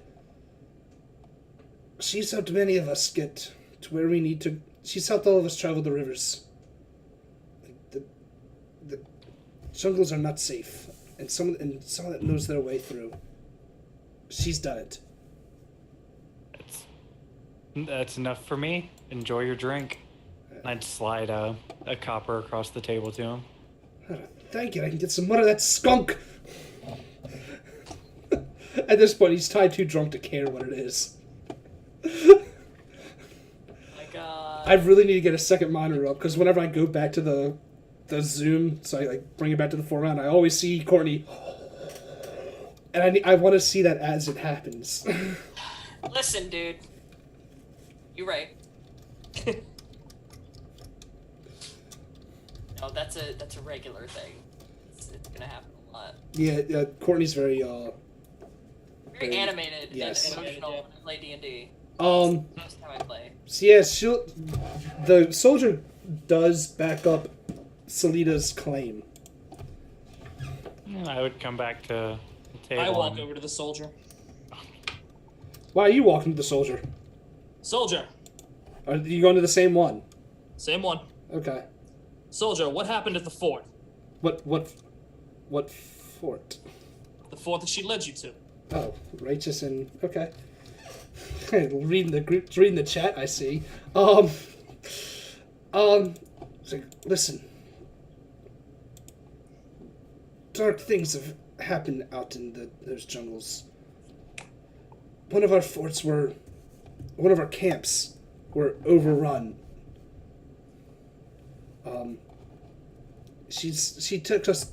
Camp Righteous was our first foray into the jungles, far away from Nianzaro, and eventually, and you see he sobers up a little bit, little teardrop from his eye. It's like we lost many men there before we moved on to Camp Vengeance.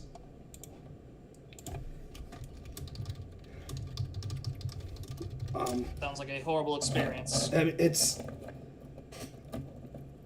and it wasn't even just the undead. It was. You wouldn't think goblins would be able to make such coordinated strikes. Goblins? Goblins. Hmm.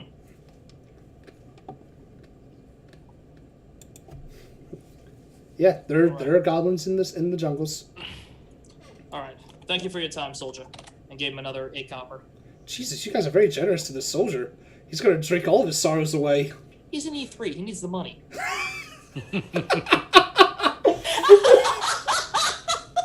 God damn it, you're not wrong. Takes one to know one. It I mean, does. he's not wrong. He isn't. That's the thing. He is not wrong. Motherfucker. Hey, I understood that reference. There you go. I'm gonna say, Tolka, if I'm not 100%, if you type something into the Roll20 chat and I don't respond to it, I'm not ignoring you. Just know that even when people are explaining that they're doing something, I'm used to hearing it. Since I have 5 windows open, so if I don't get to it right away, I'll eventually get to it if I see it. I'm just want to let you know that I'm not purposely ignoring anything you type in there. But yeah. So you guys have learned about Camp Righteous, what happened there, slightly, or at least one of your characters did. And you still got Salida there. So she looks at the two of you that went over to the soldier. She's like, I trust he has co-signed my stories. He backed up a lot of your claims, yes. Good. You check out in my book. All right. I just tear up the hand that I've been playing with. That's fair. The world's tiniest violin. So yeah, you do so. I could pull out my lute and start playing. So are you guys taking Salida as a guide? I suppose so. Considering our choices, I mean, you This have is what we've technically a total of 10 choices. yeah, but our choices that don't involve an extra week and a half of walking. I mean, you have other choices that are in town, is what I'm getting at. But okay.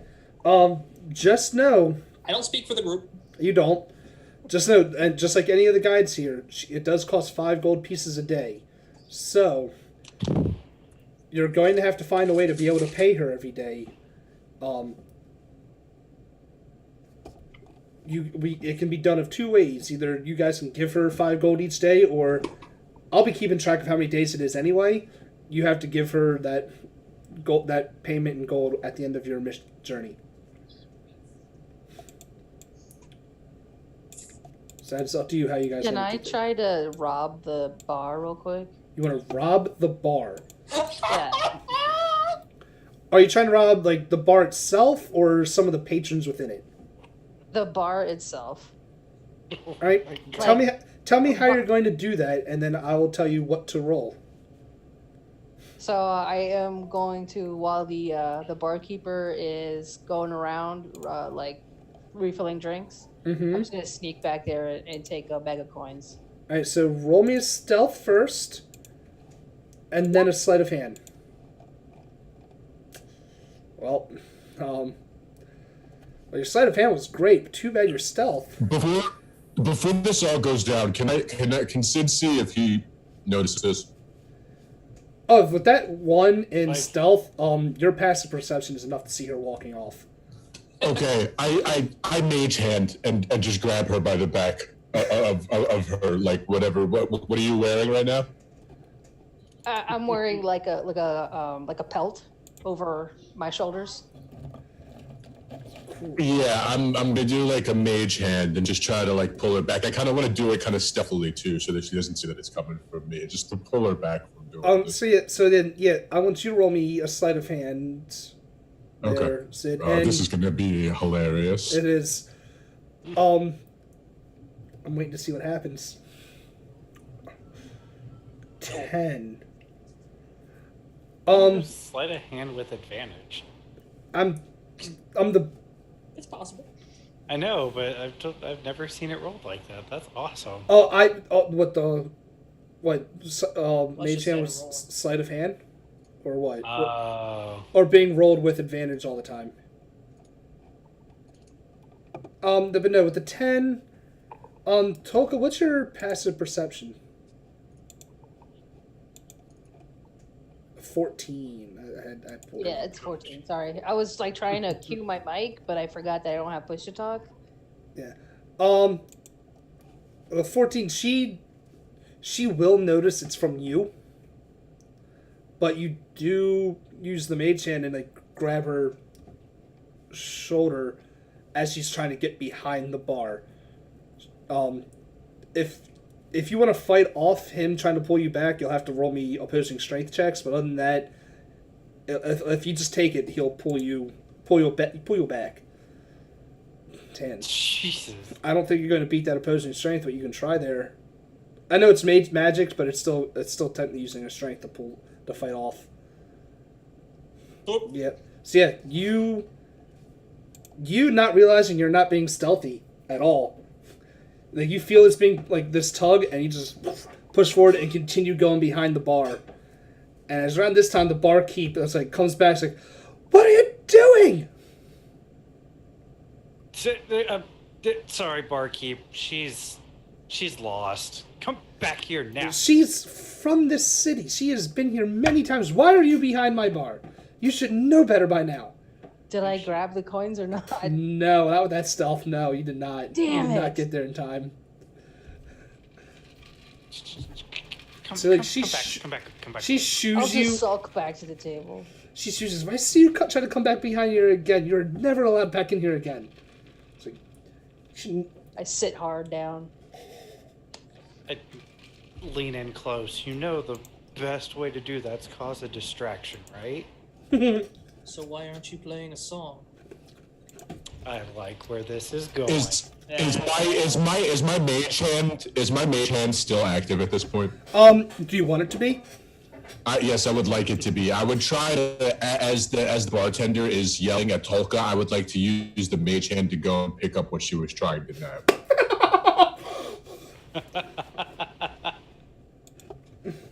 Oh my Oh, okay. Now, Okay, so I want to add to this. you want to add to this? I want to add to the distraction because I know thaumaturgy as a cantrip, Mm-hmm. and there's a bunch of different things that I could do. All right. So what I'm gonna do is like there's like torches and stuff inside providing light. Yeah. Yeah. Okay. One of the abilities with thaumaturgy is I can cause flames to flicker, brighten, dim, or change color for up to a minute. So what are you doing with those flames? I'm making them like cycle through colors. All right. Let's go. All right, you know what? I'll tell you what. I'm gonna go grab one from the wall, and so like we're all doing this like at our table. Mm-hmm. And so I'm gonna grab one and start making it change colors. I'm gonna do a bunch of hand motions over it, make it change colors, and I'm gonna keep doing that as the song is playing. Okay. I'm gonna be like really obnoxious and elaborate with it too. All right, so Sid, if you roll that sleight of hand to try to steal anything, you have advantage.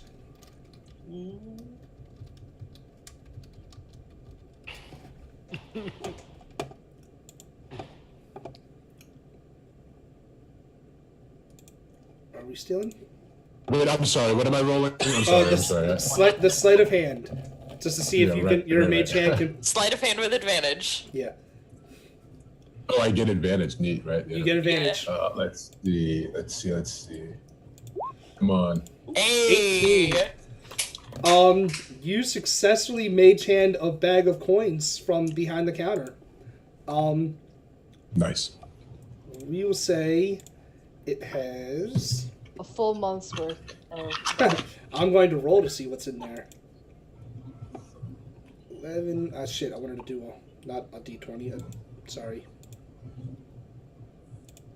That's what I wanted. Who? I'll take that. So I just want to throw it out there. In character, I don't realize what we're actually doing. Okay. So, like, all I know is, like, Zaris just started playing music, and Sid was doing magic too, and I was just like, ooh, I know magic. And so I grabbed a torch and started. I don't realize that it's part of a, like, uncouth situation. That's fair. So, yeah, Sid, you can put that in your character sheet. 92 gold. If you wanted to distribute. Okay, I'm gonna wait. Until like the bar patron is out of sight again. All right. I'm saying, like, just know that until you distribute it out, or if you distribute it out to anyone, you have 92 gold in a bag. It's mine, right? Yeah. Okay. I'm just holding action for the barmaid. I mean, she's going to eventually go see other soldiers and patrons to see if they need anything. So you may wait maybe 30, 40 seconds before she's gone out of your sight. I drop it on the table in front of Tolka. And I it's yours to distribute as you choose. But not all fights are won here. Sometimes we have to win them here. As you point to your head. Cool. Yes. Yeah. All right. I turn to Tolka. Now that's how you do it. I just smile and I put it away in my pocket. If she only had a brain. Hand on Negan's shoulder. Keep it up, big guy. You do you. All right. So Magic. you're lucky that you did this in the raucous bar, where a lot of different loud noises and shit are happening. If you would have done this in the other bar, because it is named, but it still does have like a bar. It's just a little bit more quieter and quaint. Like, y'all, I don't care what y'all would have rolled. I probably would have had you fail just because of. High class bar, rowdy bar. Yeah. Every day. Yeah. Jesus Christ. So you guys now have a lot of gold. You still have Salita there. She's amazed at what you've just done. She's looking at it just like, well, this might be a fun adventure after all. You want to lower that price for us? You know. Pretty lady. Yes. 5 gold seems pretty steep. If we're willing to split any potential treasures with you that we find. Ooh. Pretty steep. Roll me a persuasion. I'll assist him with this persuasion. 11. 18. Split any treasures you find instead. I mean, a 6-way split's not a terrible idea. I take out my 5 copper and I hand it to her with a big nod. You love your 5 copper passing that out. I mean, She's not going to say no to 5 copper. I mean, thank you. That's money is there's always generous. five copper and so much more. Just the start of a big fountain of money. We're going on an adventure. You know what? Let's see if I have a character. I know I have a character sheet for her. Let me pull it up because I'm going to roll that wisdom against you to see if she accepts this. And natural 20. Ooh. 17. You got an 18, so Suck it, nerds. I hope. No. Okay, cool. That's one way to do it. She will. She offers you a counter offer. So I'll take the. I'm happy to split any treasures we find. But in case we don't find any, I would like an upfront payment of. I put a handful of bird seed in her hand. That's worth at least one ration right there. Nailed it. Wow, she just places the bird seed back on the table, like a slight look of disgust on her face. For she's like, a 20 gold up front as she's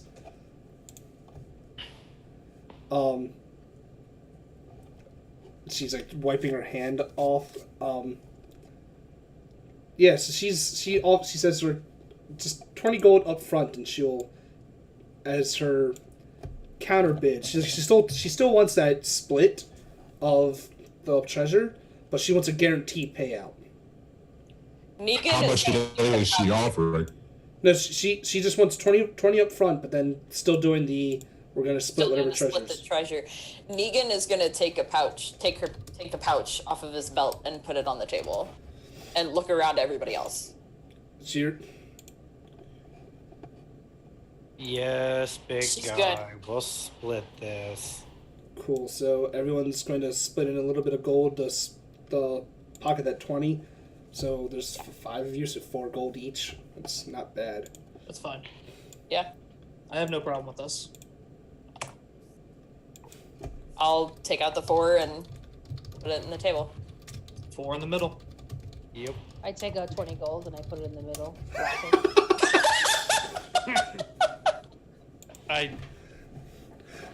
I'll fix her golden slide though. You have a lot to learn. There's help her, please. Cool. So yeah, she takes the 20 gold, and it's at this point it's probably like, I'd say it's probably like late afternoon in the city. She looks at you and is like, well, I don't want to leave this late. We won't we won't travel that far at night here. So I'll meet you all here in the morning, and we will. So she actually puts like that 20 gold into like a little bag, and hand it back to probably Zaris, and says, I will be back. We will meet tomorrow. I'll take the 20 gold then. I don't want you to think I'm going to take your gold and just leave. I was thinking the exact same thing. So yeah, she will meet you all in the morning to head off into the jungles. But if there's anything you guys wish to do this night, or this evening, afternoon, in preparation for leaving in the morning, please let me know. Otherwise, we're going to jump to the following morning. Oh, I'm waiting for the band to get off the stage, and I want to try to perform for gold.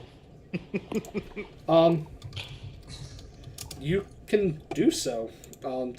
If you want to, after like maybe wait like another 45 minutes, the band takes their break. I'll let them play their set. Yeah, they go off them off once. They go to take their break, and you can, during their break, you can hop on and do whatever you wish. Center stage, finally. Nope. Oh, You make enough to buy an ale. Maybe 2 ales. You make 16 copper, enough to buy 2 ales. Kind of.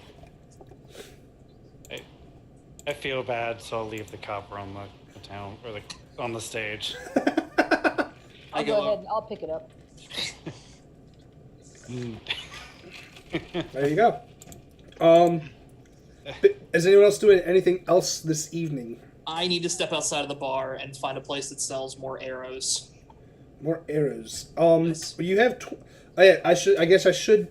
You know, I should get down I've to got it this. Just so anyone, the people watching, and so I can refresh it with you guys.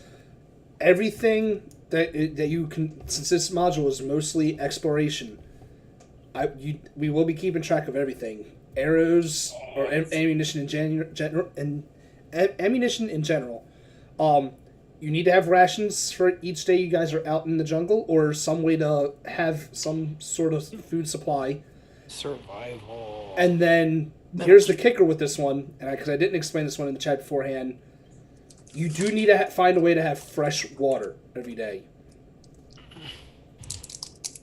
So what I'm gonna do is we still kind of got everybody sitting at the table. I finished my ale, and Xeris is making a complete ass of himself out on stage.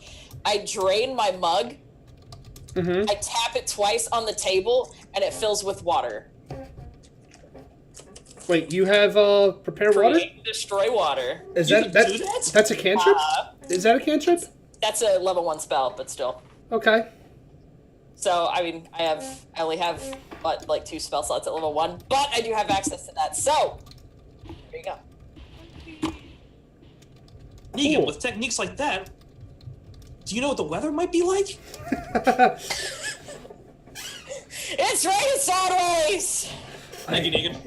I hate you so much. It had to happen. Episode 1 had Cool. to. Still need arrows, though. Cool. So now each quiver can only hold 20 arrows. Ah, Um, of course.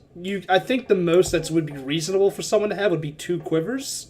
Yeah. Any more than that, you're just gonna be over. Like, I don't see how someone's gonna feasibly carry multiple quivers. So if I you feel would, like the Rangers would have 2 quivers. That's yeah, correct. if yeah. you'd like to spend the money to buy a second quiver and arrows, you are more than welcome to. Well, I think I'm going to. All I'll right, go with my fellow ranger. We'll go looking for quivers and arrows. all right. I'll cool. keep track of her. You might want to. I have a feeling she's gonna wander off somewhere. Where's my? I need the PHB so I can pull up the price of fucking quivers and I'm arrows. tempted to take her hand. So as a heads up, create or destroy water creates up to 10 gallons of clean water within range of an open container. Cool. Hell So that would be helpful. You need to be able to. That works for you guys. So there's 5 of you. Actually, 6. You gotta take Salita into account. You each need 2 gallons of water a day. So you guys will have to find 2 gallons each day. She's a guide. She should be able to find herself. Yeah. I mean, that is fair. You can try to force that on her. Damn straight. Or like she can help us find it, and Yeah. maybe the spell use is last resort. Yeah. I mean, we made a contractual agreement with her, and she said nothing about providing her, so we'll bring that up with her. Like, you have made a fair point.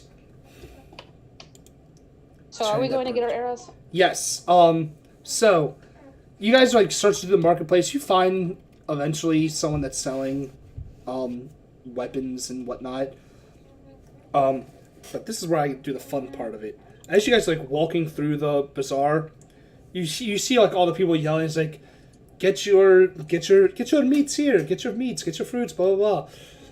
And as the 2 of you are walking along, you see this person at a stand selling what looks to be like just urns of like this weird salve. And as you guys walk by, like, you know, when you're like in the mall and you got those people like in the center stands, like they try to like usher you over, like they'll come up to you and like try to pull you to their stand a little bit. Oh, yeah. The 350 games in one console, people. Gotcha. Yeah, it's I kind of work like at a that. mall. It's exactly like that. Yeah. So she does. This woman does that. She's like, oh, she goes, please come over here. It's like, you guys, you look like you're traveling types. I have just what you'll need. Come with me. She kind of pulls you to her stand. I walk with her. Reluctantly, I go over. Reluctantly.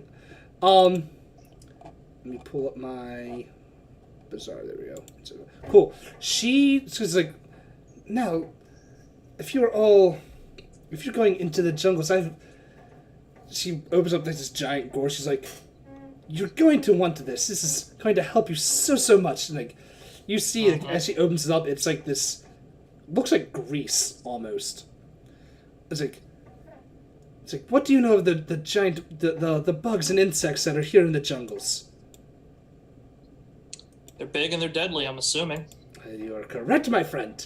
It's like, this right here, these, lather yourself up with this, and those bugs will stay away, and you will not have to worry about getting diseases like the mad disease, or I don't know the other diseases off the top of my head. I take a whiff and I like put my pinky in it and I lick it. Well, it is odorless. I know that much. Does it say if it's tasteless? Oh Sorry, shit! Ben. Did you guys leave already? Yeah, she Yeah. left. Okay.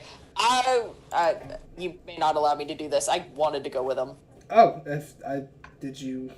Okay. What did you want to go with them for? I want another water skin actually, because like I just have Tolkas. Oh, I don't actually have one. okay. Oh. See, I'll say you can go with them. So she pulls all three of you over then. That it tastes like what you would expect bug spray to taste like, or bug repellent to taste like. It's not good. It's Okay, I spit in the merchant's face. Oh, Jesus Christ. So wait a minute. Before you actually explain like what happens after she gets spit in the face, like what was she trying to sell us? She said she was trying to sell you some bug repellent.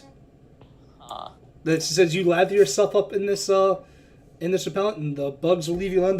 They'll prevent you from getting diseases such as the mad monkey fever or the shivering sickness, or throat leeches. No one wants them.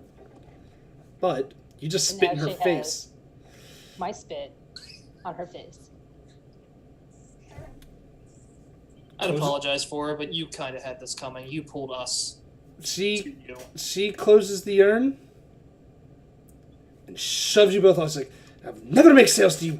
Then she like, starts cursing in a language that none of you understand. See ya, didn't want to be over here anyway, bitch. And she just starts shoving you off. And as you guys are like walking away, she's still like yelling and like cussing up a storm. Once again, Can I try to sneak a little urn, like one of those little samples? she has her eyes on you, so you can try, but it's going to be at a disadvantage. Sleight of hand. God, why aren't you playing a Kinder? Ooh, If only it was 12. ooh, shit. Right, do I have and just appendix AP or NPCs? From Journey to Jail. Right? It's a no way story. Like, you guys are quick to make so many friends. She did this to herself. Not really. Now listen, you know my flaw. I gotta reread your flaw. I don't know what it is off the top of my head. From the sounds of it, she has the Kinder mentality. Yeah, right. Except for Kinders, it's Well, you know what? naturally- I don't know how it Normal happened. villagers, all their stats are essentially just 10. So your sleight of hand, I'm just gonna roll and see if, and not add anything. See if she sees you. No, you walk off with half of a full urn that she was going to sell you. It contains 10 applications of insect repellent. And here, I'm going to copy and paste it into the Zoom chat for you. But instead of 20 applications, you only have 10.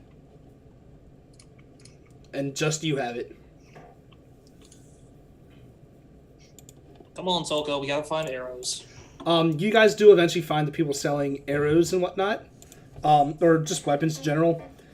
They tell you, for a quiver, it will cost you a single gold, and to fill it up with arrows, because if you buy them as a deal, instead of being 2 gold total, it'll be 1 gold and 50 silver. That's fine. I give her a gold and 50 silver for the quiver and arrows. Cool. Tolka, you doing the same thing?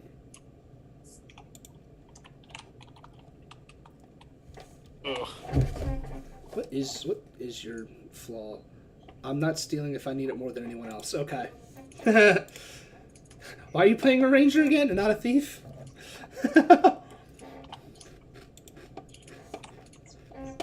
Cool. That's the most awkward, chaotic good flaw ever. It is. I forgot she was a ranger. I thought she was a freaking rogue at some point. No, she's a ranger. Hey, Rangers can be played as rogue. They can Yes. be. Man of And honors. Yay. Negan, you said you wanted a water skin. I need a water skin, at least one, too, if I can find it. That's 2 silver pieces. You'll find it in one of the shops, no problem. Okay, so like I go in and I've still got Tolka's water skin. So I walk in and they ask me what I want. I put it down. Now, just out of curiosity, like, do days of the week still? Is it like ours? It Fuck is. with that. I don't know what day it would be in this game, and I don't know. They don't obviously. It's not Monday, Sunday. It's right. I needed something to add to this. So like I walk in, they ask me what I want. I put Tolka's water skin down, and I say, "Thirsty Thursday." I hate you. Love you too, buddy. All right. What day is I just today? wanted to. It's Thirsty Thursday. Cool. So there is. This will get better. It's gonna get so much worse before it gets better. Jesus Christ. That's just like your opinion, man. It is. Wow. There's so. Other than the actual like bazaars where you are, everyone roll me. Or anyone that wants to can roll me investigation to learn some shit around town. We're in a town. Jesus Christ. We're in a big town. Big town. 19. How do you guys both have -1s? Look, okay, intelligence was my dump stat. It's intelligence. I'm on. Oh shit! Cool. Well, Tolka and Xeris, you know that outside of the bazaars, some of the merchant princes have their own specialty shops they have a very small selection of what they sell, but it is usually higher end things. I'm gonna go check out some of those higher end shops. I have 3 of them in the book. One of them is actually Wakanga. He will sell you things. And you have, Interjection. yes. Did they have a +1 arrows? Did they have magical arrows? Not at the normal bazaars. However, one of the merchant princes do sell +1 weapons and armor. They're not cheap out of character. They're really not. It's Just so you what know, basic on 'em. +1 ammunition per arrow is 50 gold, like Yeah. in the book. So, Oh fuck. Yeah. but yeah, you got one man that sells like the +1 things. His name is it a he? She? It's a she named Akeni Afa. I'm probably pronouncing that really wrong, but I want to see how to pronounce the name. Okay, so I'll go ahead and because I don't know if I answered you or not, but I'll buy the bundle, the quiver and arrows. So yeah, the 150 total. So 1 gold, 50 silver. Yeah. Yeah. So Akini Afa sells weapons, shields, canoes, and traveling gear.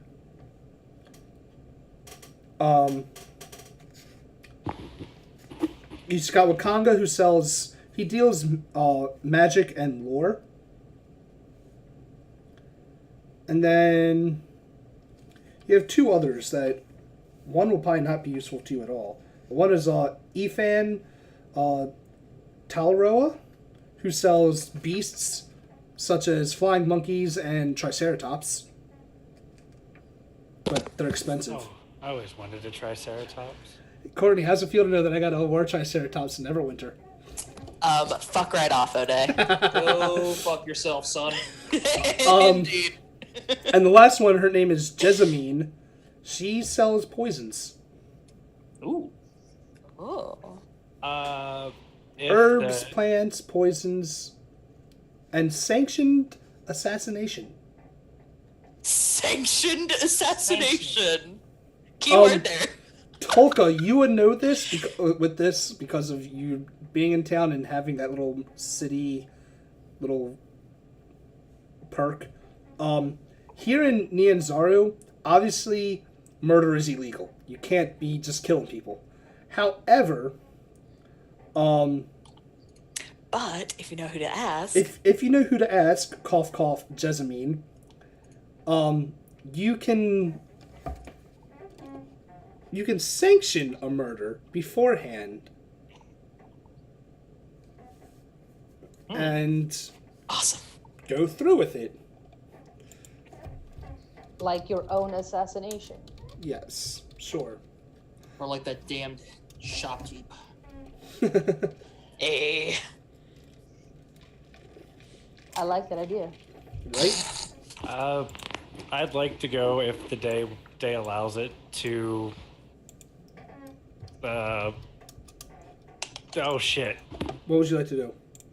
Wakanga and the weapons vendor. Okay. Let's go to... Since you've dealt with Wakanga already, let's deal with him first. Okay. You walk up to like one of his... Yeah, he's in his villa, but he's more than willing to see customers there. He's like, so, my friend, I see you haven't left yet. That's fine. I assume you're still prepping for the journey ahead. We found a guide. Oh, it's a good start. Such great news. What can I help you for? Word on the street is you sell some magical variety things. Oh, yes, that's quite correct. I sell potions and scrolls of all kinds. Scrolls, eh? Scrolls. Is there one in particular you're looking for? Insert Tina from Bob's Burgers. I'll tell you, he sells common and uncommon potions, and then spell scrolls of first and second level. Correct me if I'm wrong. It doesn't matter class to use a scroll, right? That is correct. That's what I thought.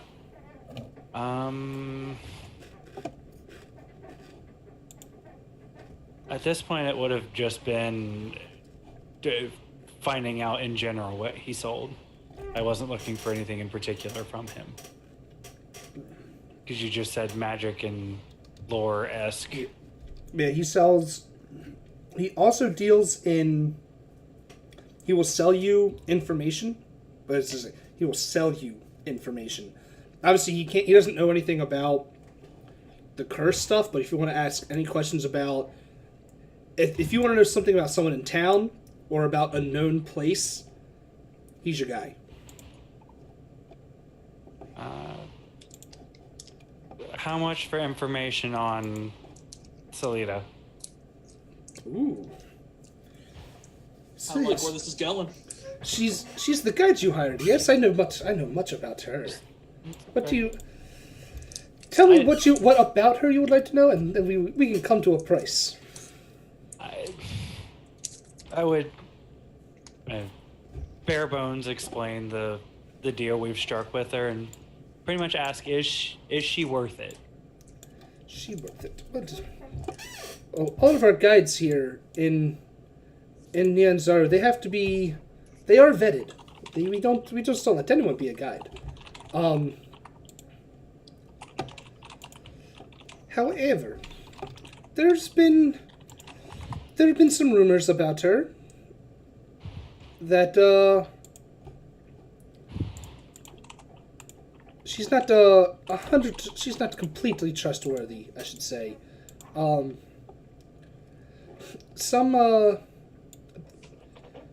She sports a spotless record of bringing people to and from the jungles. However, there've been a few cases where some of her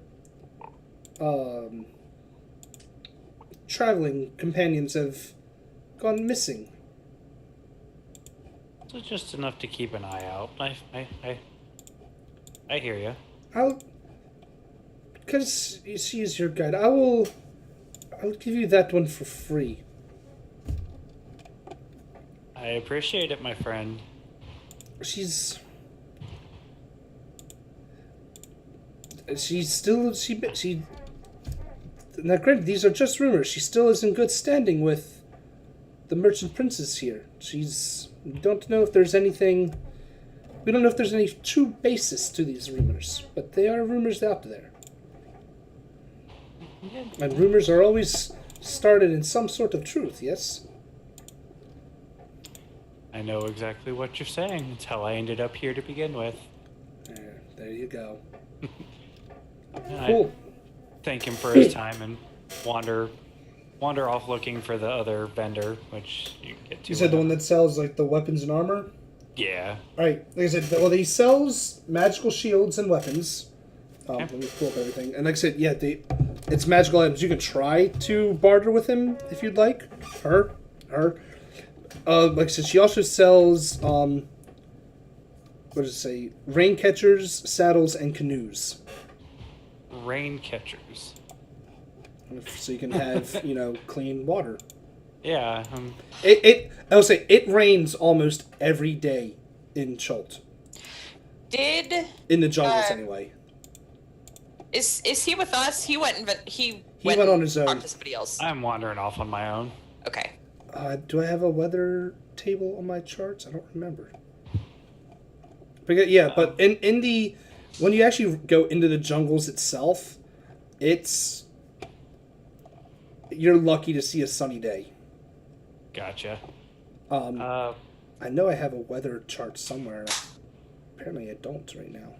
I'll have to make one. There is a weather chart, so I can roll for weather, because some of the weather, depending on what it's like that day, it might be harder or easier for you to travel that day. Yeah.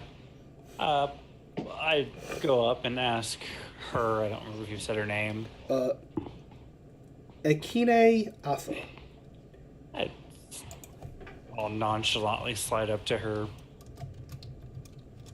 little shop, admiring the weaponry. All right. Wouldn't happen to have a rapier, would you? A rapier. Cool. She has, what is it? The two main weapons she has. She sells mostly daggers and something that is called Kula.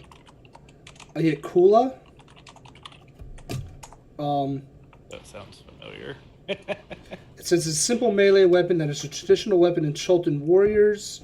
A 3-foot wooden staff. It's pretty much a mace. Oh no, not a. Oh, I'm sorry, not a mace. Like a miniature spear, essentially. A miniature spear, really. So like the in between of a spear and a javelin. Yeah, so it's that's pretty much what it is. Like reading the description of it. Like, she is it a reach weapon or is it a finesse weapon? That's out of character. Because that sounds awesome. I don't know. It doesn't say. I'll have to look it up. But that has my attention outside of character. Give me a moment to look up if it's finesse at all, and I'll let you know. Okay. Yay, Google to the fucking right. I know. I'm the biggest pain in the ass when it comes to. That's not. It's fine. And in the process, I would ask her how much for a rain catcher. All right, cool. So it's weird. It's because to me, I'll say it can be a finesse. Because I'm getting two different answers depending on where I look. Like on D&D Beyond, it says it's just a thrown weapon, but when you look at the description of it, it even says although it has the thrown property, it is not very well balanced. Like the range is only 10/30. Is it a halberd? No, it's. So I'll say you can use it as essentially as a one-handed spear, and I'll say you can use that as a finesse if you wish. Okay. For a normal one of them, it's just 1 gold. For a +1, it's a lot more. Like 500 plus more. Raincatcher. You said a Raincatcher. I think Yeah. that's just honestly. I think that's just a couple silver, really. Yeah. Um, I'll take one of the one-handed spears and a rain catcher. cool. Yeah, I'll say that'll be. I'll say 20 silver, because it doesn't give me an actual price. Okay. But yeah, it says. I'll copy that. Oh no, it does. It's apparently supposed to be a gold, but I'm not going to charge you a full gold for fucking Raincatcher. But Okay. Language. I'm gonna paste that in the chat for you, so you can copy that into your things. Okay. Cool. And I'll build an attack for it. Cool. Awesome. And then I'll And then like the Yakula, whatever it's, I forgot how to spell it already. I'll type that out. It's 1d8. That much I do know. and it's finesse, so that's my Stabbing. dex. Yay. Yeah, it'll be stab or piercing damage, and that's how it's pronounced or spelled. YKLWA. Weirdest fucking word. YKLWA. I don't know why. Yeah. So yeah, you get yourself a rain catcher that can catch 2 gallons of water per inch of rainfall and hold up to 8 gallons. There you go. Cool. Anything Awesome. else before you guys retire for the night?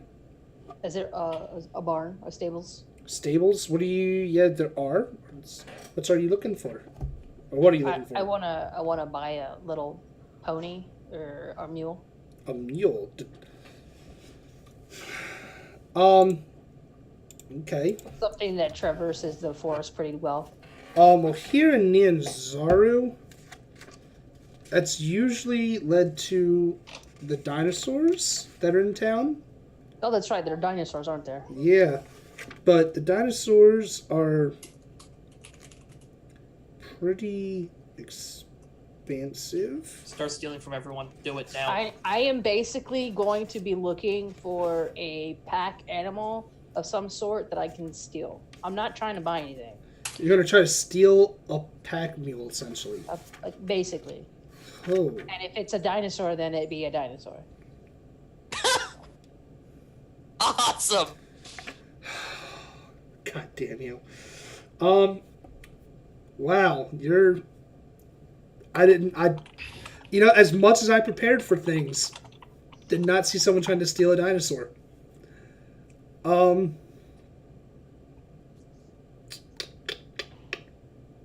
Cool.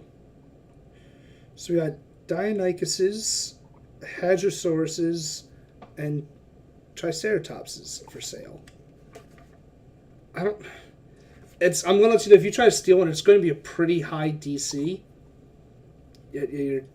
It's in with the merchant, like the merchant princes. One of them are what sells it, so they're going to have that under lock and key. But I'm not going to stop you if that's true. Like, We're gonna have to break somebody out of prison before we even leave town. so yeah, are you going to try to do this in the middle of the day still? Or are you going to wait till night? Like, how are you doing this? You're muted. It's my freaking Q button. Yeah, I'm waiting till nighttime to do it. Cool. Yeah, we'll let you. I'll let you do that. So, we'll get to that when it gets to nighttime. I want to know if anyone else is doing anything in the day before they retire for the night. No? Cool. So yeah, we're We can going. top stealing a dinosaur. Yeah, she's got us there. I mean, So yeah, we're gonna say. I'm gonna assume you're gonna wait till the dead of night. I assume that's safe to say. Yes. Cool. Yes. Cool. So first things first. I would like to know if there's any possible way, if our rooms are close enough or anything like this, that you would I know. might. Yes.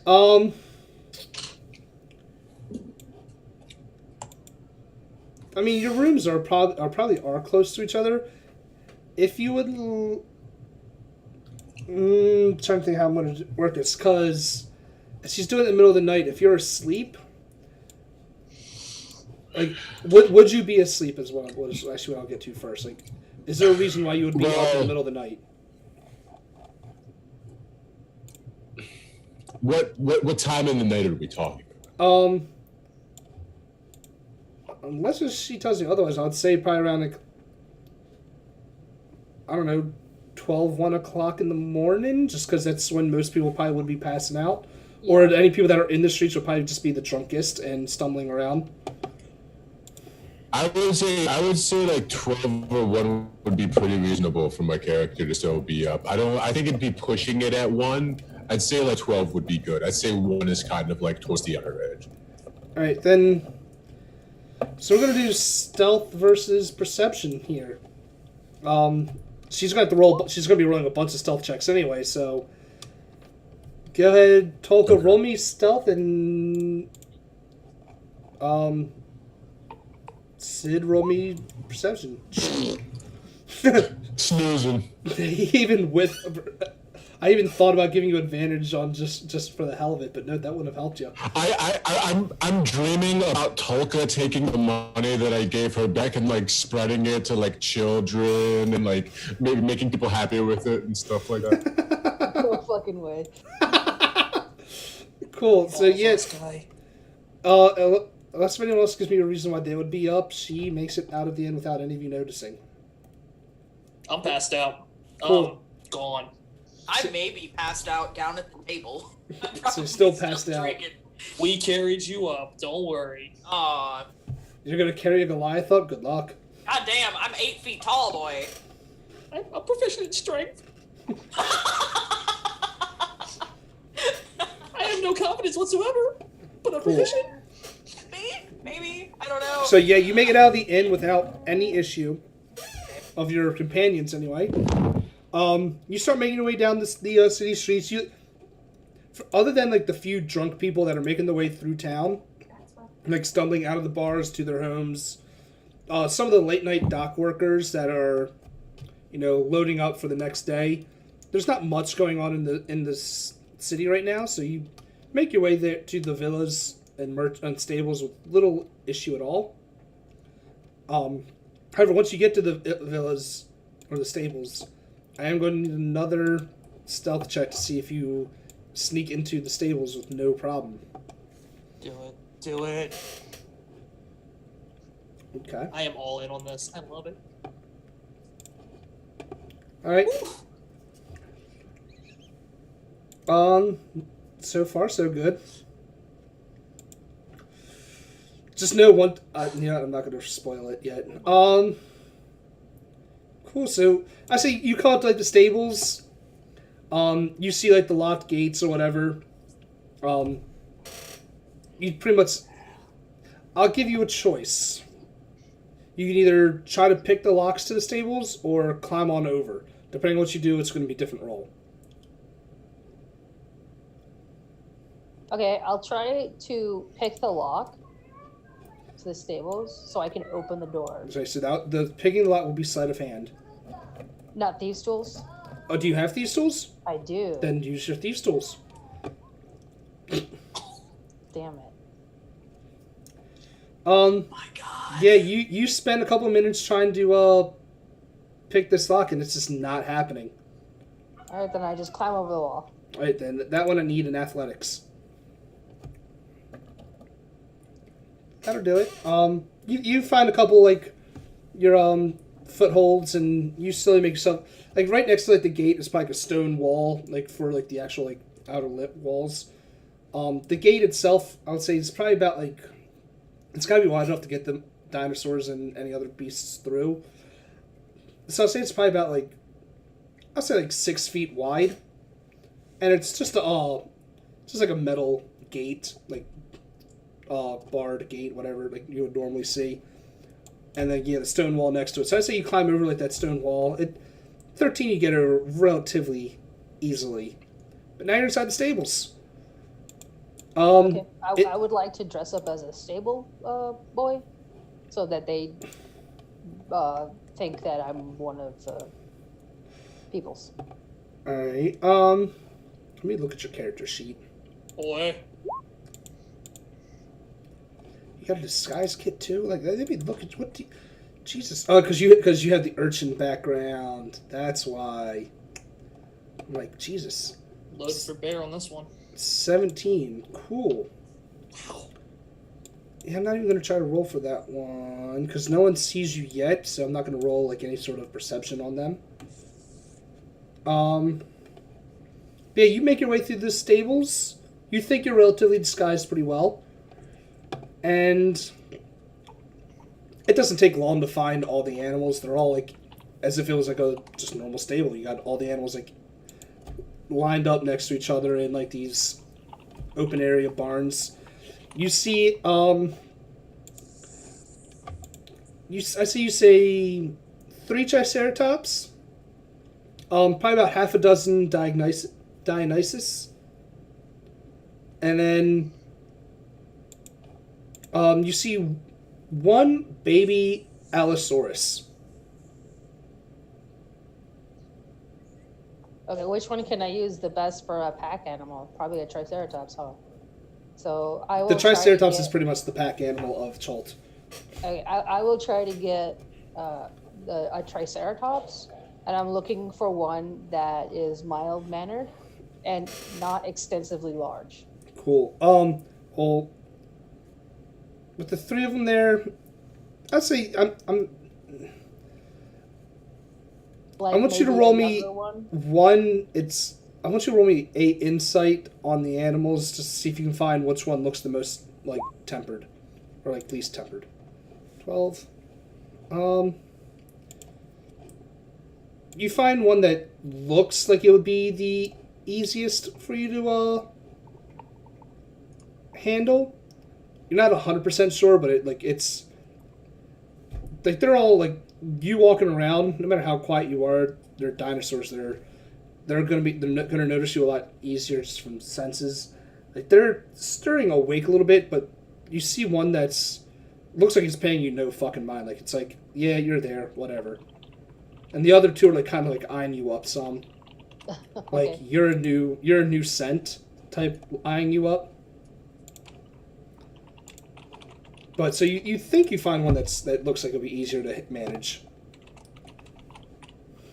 Okay, so I'll try to take that one out. Does it have like harnesses and stuff Not on it, but they're roll me perception. like next to it or Yeah. something? Perception. It's just perception. Yeah, you can look around. You can see like little harnesses and saddles throughout the barn, no problem. Okay, so I'll take its accoutrements and I'll take it out. Cool. So yeah, to try to take it out, I need you to roll animal handling. No, she had that ready. Jesus Christ! Why is it now you people are rolling so good? Just to spite you. I can see Claude shaking his head like this is happening. Jesus Christ. Let it happen. Let it happen. But no Wow. resistance. Resistance is futile. Net 20 on fucking stealing a fucking Triceratops. Woo! Alright, so you start leading it out. I need a stealth from you, and I'm gonna need a stealth from the Triceratops, actually. So this might be where you fuck up because of the Triceratops. Are dinosaurs all put together? No, they're all... I'm glad it's alphabetical order, at least. Triceratops. And that's where we fuck up. Use that 20. The nat 20 was for the animal handling to get it to follow. Cool. Subs, help us. And as you're trying to like lead this dinosaur back to the front gates, you're moving quietly. Like you're trying to like shh, good girl, come on, let's go. Like just get it to follow you. And I guess you don't take into account how much wider it is compared to you. Where it bumps into like the edges of kind of like the barn itself, and causes something to knock over. And you just hear, like, as you're like walking out, you hear this loud crash behind the dinosaur, and someone from like down like on the other end of like the stables going, "Oi, what are you doing there?" And that's where we're going to end tonight. Oh. Damn it! Play till 10. Yes. Oh, yes. You're doing so good on those rolls, and then once I had to take over for the dinosaur. You fuck up. What else is new? Cool. I'm so upset. I didn't realize that rain catchers were an actual mechanic in the game.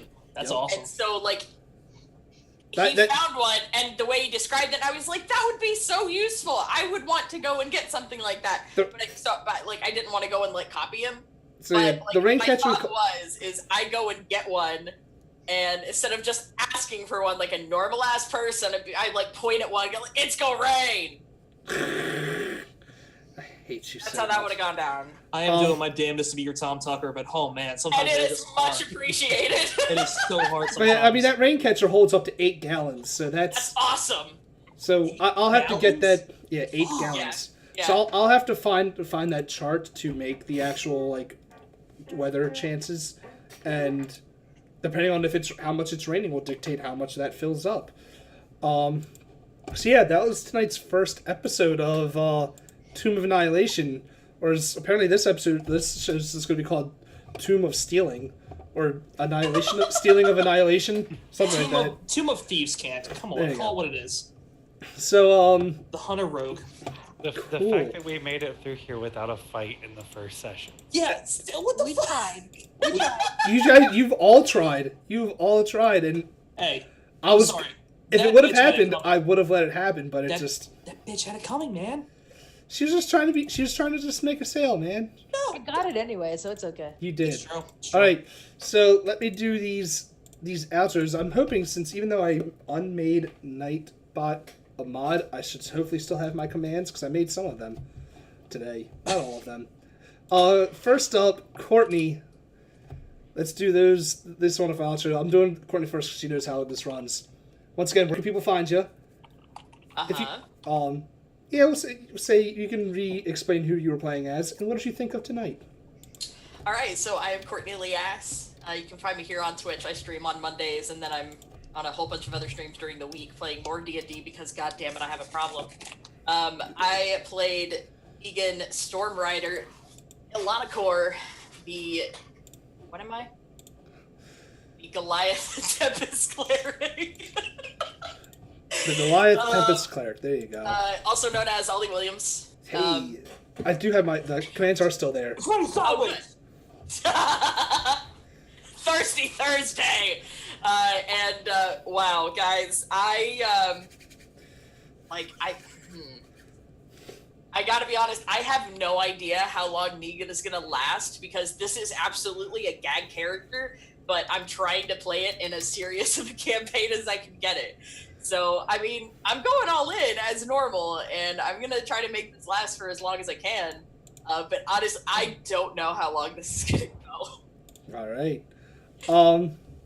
Cool. Next, I'm gonna jump back over to Mike. Same 3 questions. Who are you? Where can people find you? And what did you think of tonight? So I am Mike Rudder. I am over at SpinKickX. This is literally the only D&D stream I do. The rest of the time, it's usually Wednesdays, Fridays for just random PS4 games. World of Warcraft's not up right now because World of Warcraft. As far as the night went, yeah, this is about what I expected. A bunch of clusterfuckery with someone starting a fight. No fights actually happening. God damn. Yeah, we will work on that. Hey, you next you might get some fights next time because you'll actually hopefully be out in the jungles. I still want to fight that bitch. I want to fight her again. I don't care. No, as far as everything went, though, everything was great.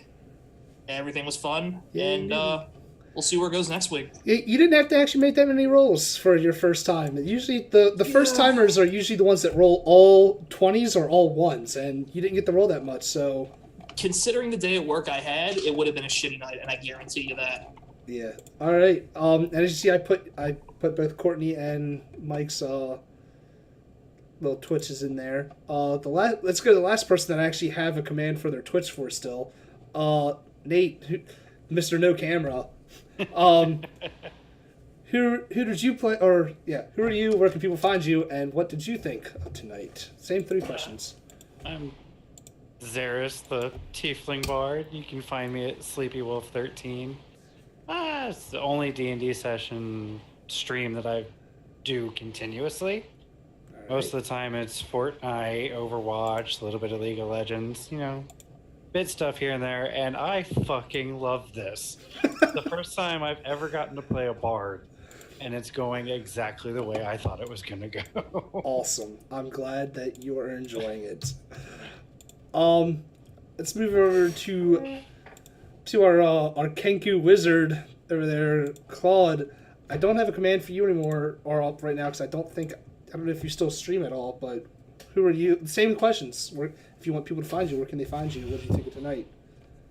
Yeah, I'm not very active anymore with my stream these days. I'm mostly I think I'm killing people's ears right now. I apologize, but I'm mostly findable on Germantown Avenue in Philadelphia. If you happen to live around here, I bartend most nights. But we'll be able to find me online. Mostly, we'll be here streaming with you guys, and I think that this was really fun tonight. I enjoyed myself a lot. I like some of the character interactions that are already happening. I just want to let it be known, retrospectively, if I would have heard you sneaking out to get that dinosaur, I would have actually joined you on that venture. Just so it be known as a what-if scenario. But that's fair. Good luck next week when we get. Yeah.